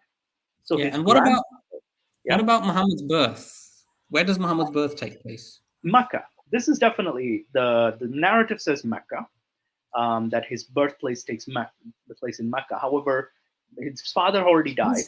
His father passed away when his mom was pregnant, right? Yeah, and then when his mother she goes to visit the grave in Medina or Yathrib at that time. She dies there for some reason.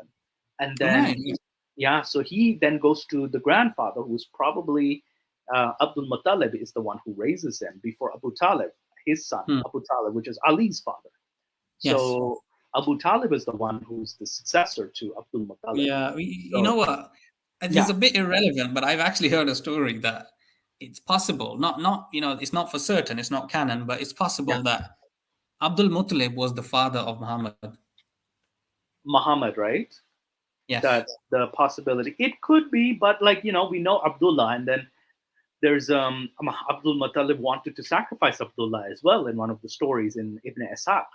Like he wanted to sacrifice him to please like God. Abraham sacrificed his son? Yes, similar to that. Yeah, very similar to that. So I've heard the other story where Abdullah supposedly passes away 4 years before Amna gives birth to Muhammad. And obviously, because it's scientifically not possible, therefore, Abdul Muttalib, which is Abdullah's father and Muhammad's grandfather, he happened to be the one who made Amna pregnant. And therefore, Muhammad is the son of his own grandfather. Though it's a speculation, but of course, I'm not insisting that this is true. Yeah, because Abdullah had 2 wives. Like his first wife refused to sleep with him, so he goes to the second wife because he finally cleans himself. And the first wife sees that he has a fire in his eyes or something like that, and then there's some spirit inside him, so that's why he's going to bring Amna with the blessing of Muhammad or something like that. Got it. Yeah. And the story is out there, right? It's possible. There is the story. It's in Ibn Ishaq, Sirah of Ibn Ishaq. So the story is there. And back to Medina. So definitely Muhammad revealed the fasting. He revealed it before the Battle of Badr. So he's like, this is before gathering his troops. So his connection to Medina may have also been the reason they accepted him is because they knew his grandfather as well. So this could have been also more of a political alliance as well with the tribes of Aus and Khazraj. So definitely he has a connection there, and he might have adopted the Medinian traditions into his own. So, and here's two other hadiths which I have towards the end. He said, Sahih al-Bukhari 3:124, when you see the crescent, start fasting, and when you see the next crescent, stop fasting. And here's what I found which was very funny, is that this is the same as the Babylonian calendar. Whereas the lunar calendar, and it starts solar, where you see the crescent, and then the crescent at the end of the crescent was the end of the month, like the other side. And then the new crescent started. Eerie similarity. Very similarity. And there's a lot of, because the Babylonian influence, I think, seems to come from Medina. Medina was because it was under Babylonian territory for a while. So because kings and rulers tend to impose their own beliefs onto an area, that's why the pagan Arabs probably just were familiar with this. And there's and another funny, and others too. Absolutely. And there's a funny hadith that is preceding this, which says, when the month of Ramadan starts, the gates of heaven are open and the gates of hell are closed and the devils are chained. Yeah. Oh dear, there are so many problems with this one. There are so many problems. It's extremely a lot of problems. So there's basically the there's another fasting hadith that I found, which was a claim of Muhammad from Sahih al-Bukhari. He states, and again, this is new information for a lot of people probably.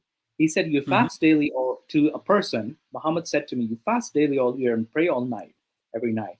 I replied in the affirmative. So the Prophet said, if you keep on doing this, your eyes will become weak and your body will get tired. He who fasts all year is as if he did not fast at all. The fasting of 3 days a month will be equal to fasting the whole year. Then I replied, I have the power to do far, far more than this. He's like, I can do it. And the Prophet said, then fast like the fasting of David, who used to fast on alternate days and would never flee from the battlefield on meeting the enemy. Nice. Now, this one is funny because there's no mention of David alternate fasting in the Bible. However, there is a mention of him fasting in one of the, I'll open the biblical passage. So I'll just open this link that I've attached right here. All right, so I'll just copy the URL. Yes, I'll just stop sharing this one. So it's a fasting, another fasting tradition that I found. I went quite deep the rabbit hole. I'm not gonna lie. Yeah. So I'm gonna share the screen with you guys. Did you do your streams during Ramadan? The what? Did you do your streams during Ramadan? I think I did a few actually, minus the one on Eid. So share. Yeah, so it was happening weekly, yes. Yeah, I did the Ramadan episode, I think. And there was a Ramadan episode and the Ali one. That was on Ramadan, like because it was specific. I think it was, yeah. I was on that one. Yeah. So it was, so this is basically from Second Samuel. You were saying? I'll do my comments at the end. I've got some, I'll do them at the end. Yeah, okay. So this is David's fasting, right? So apparently, Lord sent Nathan to David when he came to him. There are two men, one rich, one poor. The rich man had a large number of sheep, but the poor man had nothing except a little. So basically, just to summarize, because this is long, now a traveler, he came to the rich man, but the rich man refrained from taking one of his own sheep or cattle to prepare for the meal. So he took like the cattle from the poor man and the lamb that belonged to the poor man and prepared it for the one who had come from the traveler. Instead of his own resources from the rich, he took it from the poor guy. So David burned in anger against the man and said to Nathan, as surely the Lord lives, the man who did it, this must die. He must pay for that lamb 4 times in order because he did such a thing. And then Nathan, another prophet, said to David, or Dawood in Islam, he's like, you are the man. That is what the Lord, the God of Israel says. I anointed you king over Israel, and I delivered you from the hand of Saul, which was Talut. I gave your master's house to you and your master's wives into your arms. He had wives, by the way. I gave for you all of Israel and Judah, and if all had this been too little, I would have given you even more. Why did you despise the word of the Lord by doing this evil? You struck down Uriah the Hittite, with the sword and took his wife to be his own. So he killed a man, and he took his wife for his own, and you killed him with the sword of Ammonites. Now therefore the sword will never depart from your house, because you despised me and took the wife of Uriah the Hittite to be your own. Yeah, sounds a bit like Harry Potter, doesn't it? Yeah, he killed the wife of Uriah, and he takes his wife. So that's where the Lord is angry. Yeah. So this is what the Lord said: out of your household, I'm going to bring a calamity to you. Before your very eyes, I will take your wives and give them to one who is close to you, and he will sleep with your wives in broad daylight. You do it in secret, but I will do this one thing in broad daylight before Israel. Then David sent to Nathan, like he's saying, I have sinned against the Lord. So Nathan replies in response to this, the Lord has taken away your sin. You're not going to die. But because by doing this, you have shown utter contempt for the Lord. The son born to you, instead, not like the wife's things that would happen, the son born to you will die. The son born to you will die. So after Nathan had gone, the Lord struck the child, which was Uriah's wife, which was born to David. The child became ill. So David pleaded with God for the child. He fasted. Interesting here, he fasted for the child. He fasted and spent nights lying in sackcloth on the ground. The elders of the household stood beside him to get him up from the ground, but he refused, and he would not eat any food with them. On the seventh day, the child died. David's attendants were afraid to tell him, and the child was dead. So while the child was still living, he wouldn't listen to us. But when we spoke to him, how can we tell you the child that is dead? He may not do something different. David noticed one of his attendants just whispering amongst themselves, realizing, he said, is the child dead? Yes, they replied, dead. Then David gets up from the ground after he'd washed, puts on lotions, changed his clothes. He went to the house of the Lord, worshipped him, and then he went and requested they served him food, and he ate. His attendants asked him, why are you acting this way? While the child was alive, you fasted and wept. But now the child is dead, you get up and eat? He answered, while the child was still alive, I fasted and wept. I thought, who knows, the Lord may be gracious and let the child live. So notice here that, there is this, to appease the Lord, even in the Abrahamic tradition, there's fasting. But now that he is dead, why should I go on fasting? Can I bring him back again? I will go to him, but he will not return to me. Then David comforted his wife, Bathsheba, went to her, made love to her, and she gave birth to a son. Then they named him Solomon.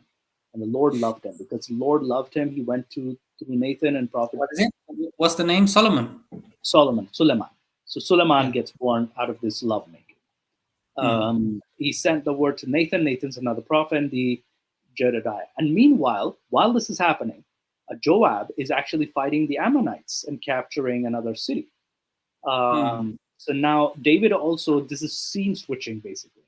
I have fought against Rabbah and taken its water. Now you must muster the troops, or else the city will be named. So David mustered an entire army, went to attack it, capture it, took the crown, and it was placed on his own head. It weighed a talent. A talent means, even though there's not a 75-pound crown, it was a 75-pound crown of gold. And then he took the great quantity plunder from the city and brought the people consigned with saws and iron pack. Yeah, it's a lot of he makes the. I'm gonna be honest. I read all of this, but I can't remember any of it. Because I read it a number of years ago. I can't remember any of this. I do remember a lot of David's story and Saul and Solomon and all of this. But this particular story about the fasting to save his son, who ended up dying anyway. I don't remember this story. But so like someone in the comment just said, it's hilarious. Yeah, so he fasted for 7 days for his son to be spared. So this, and someone killed his son or his wife with a certain sword, the sword of Annanites or something. That reminds me of Harry Potter, like the swords have names. He killed the previous husband of his wife. He killed them, and it was done in a kind of like what Muhammad does, isn't it? Yeah, it sounds very similar to Muhammad. The pattern is there. There's a very interesting pattern, killing someone's wife for their own. So it's similar story to Safiya as well. So that's why Yes. Stops was saying that some of these sound stories, I think that's why they sound so similar, that either this was normal back then, or the fact that, it Okay, was, I've got yeah, a question. Which yeah. is the original biblical language? Is it Hebrew? Yes, Hebrew is the Paleolithic Hebrew is the original Paleolithic, which is the older text. That is. You're sure? Yeah, like it's not a different one. It's not a. I'm not sure if there's a different one, but there is a Paleolithic Someone, text. I can't But then remember there's who it is. more. Just And recently had a discussion with someone, and they said that it's not Hebrew but something else. But anyway, yeah, it's okay. I think it's Hebrew. yeah. So moral of the story, thinking clearly, you have a good point. Fasting is a waste of time. Happy Ramadan. Yeah. And technically, So Ramadan's over.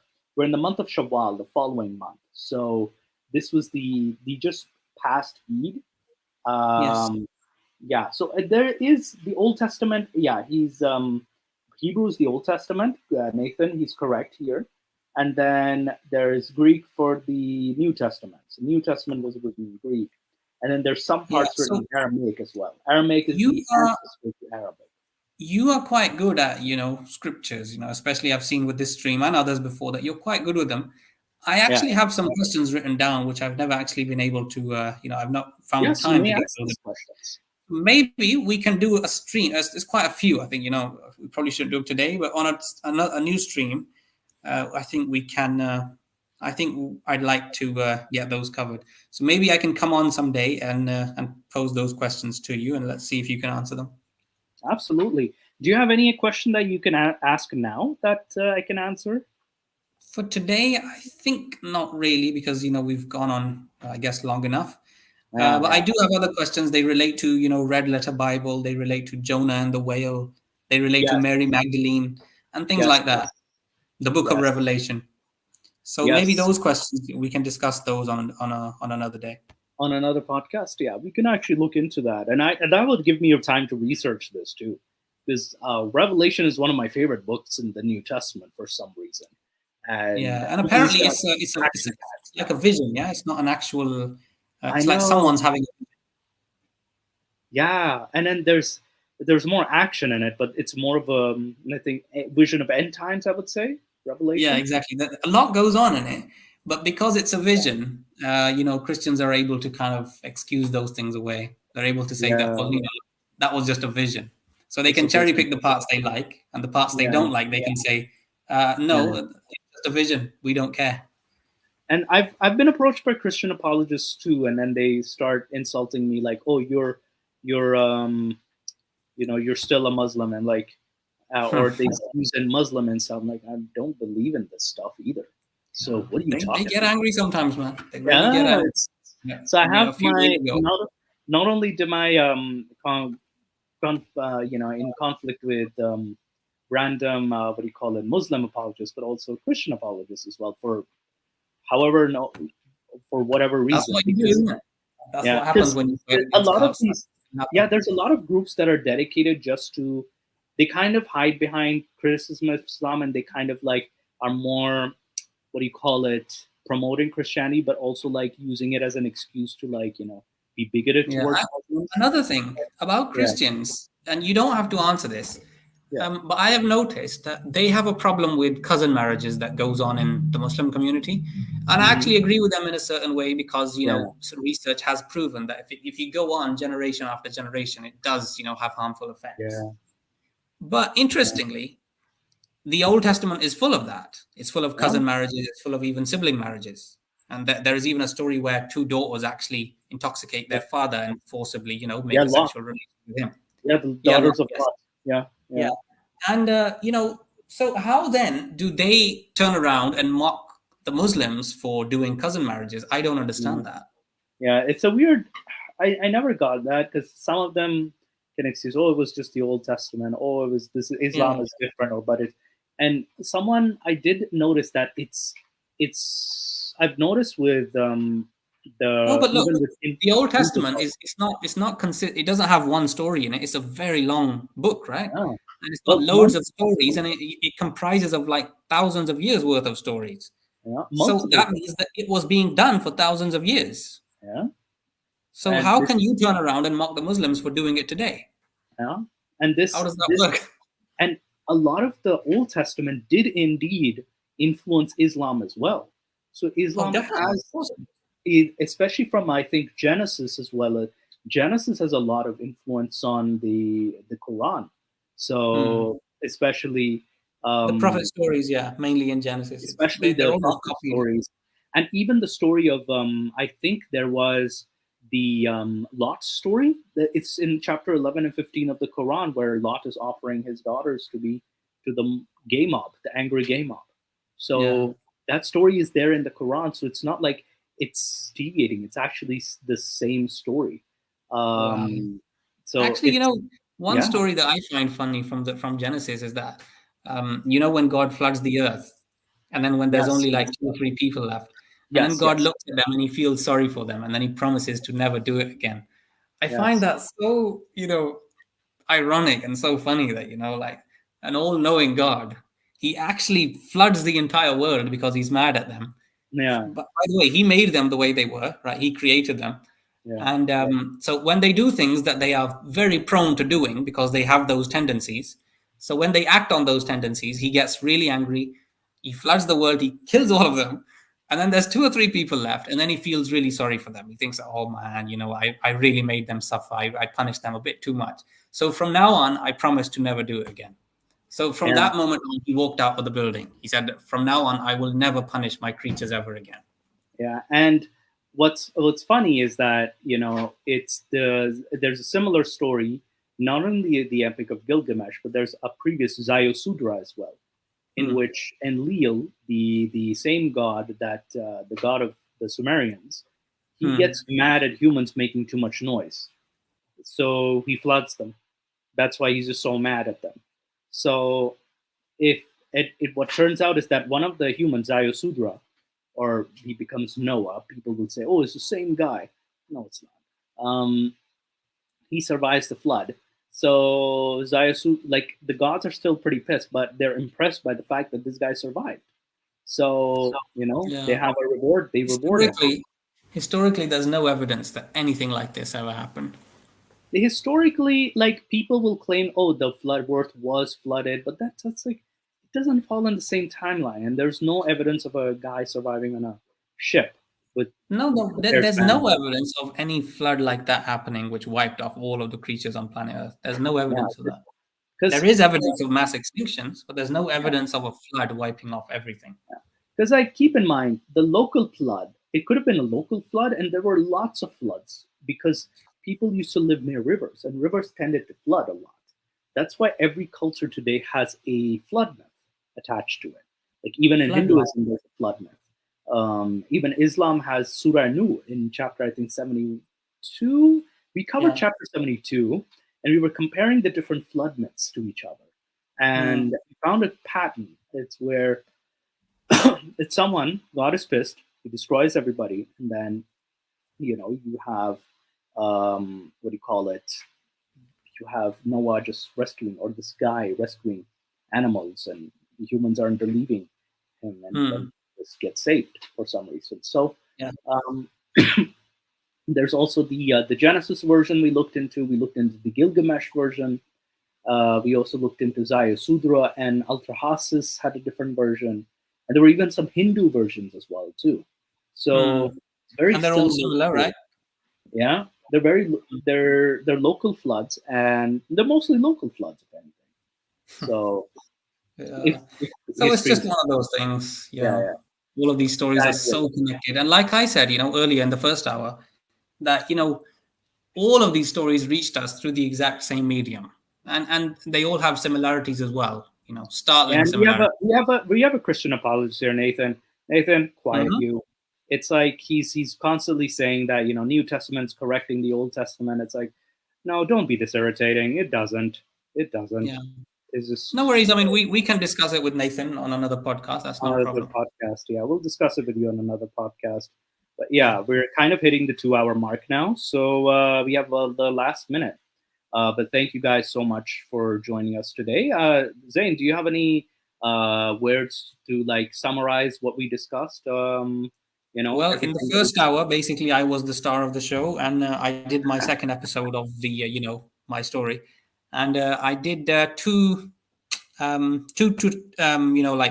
points I covered today because I really wanted to put them out there, add them to the story, which was firstly hadiths, very problematic hadiths, and I did give some examples, but there are plenty more, and I tried to cover why, even if you come up with different reasons to not believe in those hadiths or reject them, you still have many problems, because if you reject hadiths, you are still left with a problem, like, then where do you get your information from? you know if you reject all hadiths, you're only left with the Quran, which is absolutely nothing. Then you have the option to like reject some and keep some, which first of all is very convenient. Secondly, you will still have many problems because there are hundreds of hadiths that you're going to have to filter out, and then you're going to be left with a really watered down version of your religion, and it's going to be incomplete.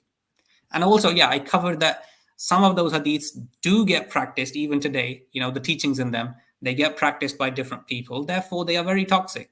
They are harmful for society. And what was my other point? The God narrative, yeah. Yes. The problems in the God narrative. And yeah, I guess I covered those. Obviously, there's many more, but I was covering what affected me when I was, going through my transition. And we covered today even the origins of Eid al-Fitr, and there was some new information we came across of Yeah. Ramadan as well. Quite a lot, actually. I didn't know any of that. Pre-Islamic origins, and this Yeah. could even go back as far as 552 BCE. So, Nim, why are you late? Nim Grace, why are you late? But yeah, let's thank you so much for everybody joining us in the live stream. Yeah, and Nathan, yeah, we'll probably see you next week as well. Thank you. Yeah. So Good to see you. thank you so much, and I'll just end the stream now because we've hit the 2-hour mark, and we'll see you next week on Saturday, same time, 9 p.m. UK Bye. time and 4 p.m. Bye. North American time. All right, take care. Bye now. Okay.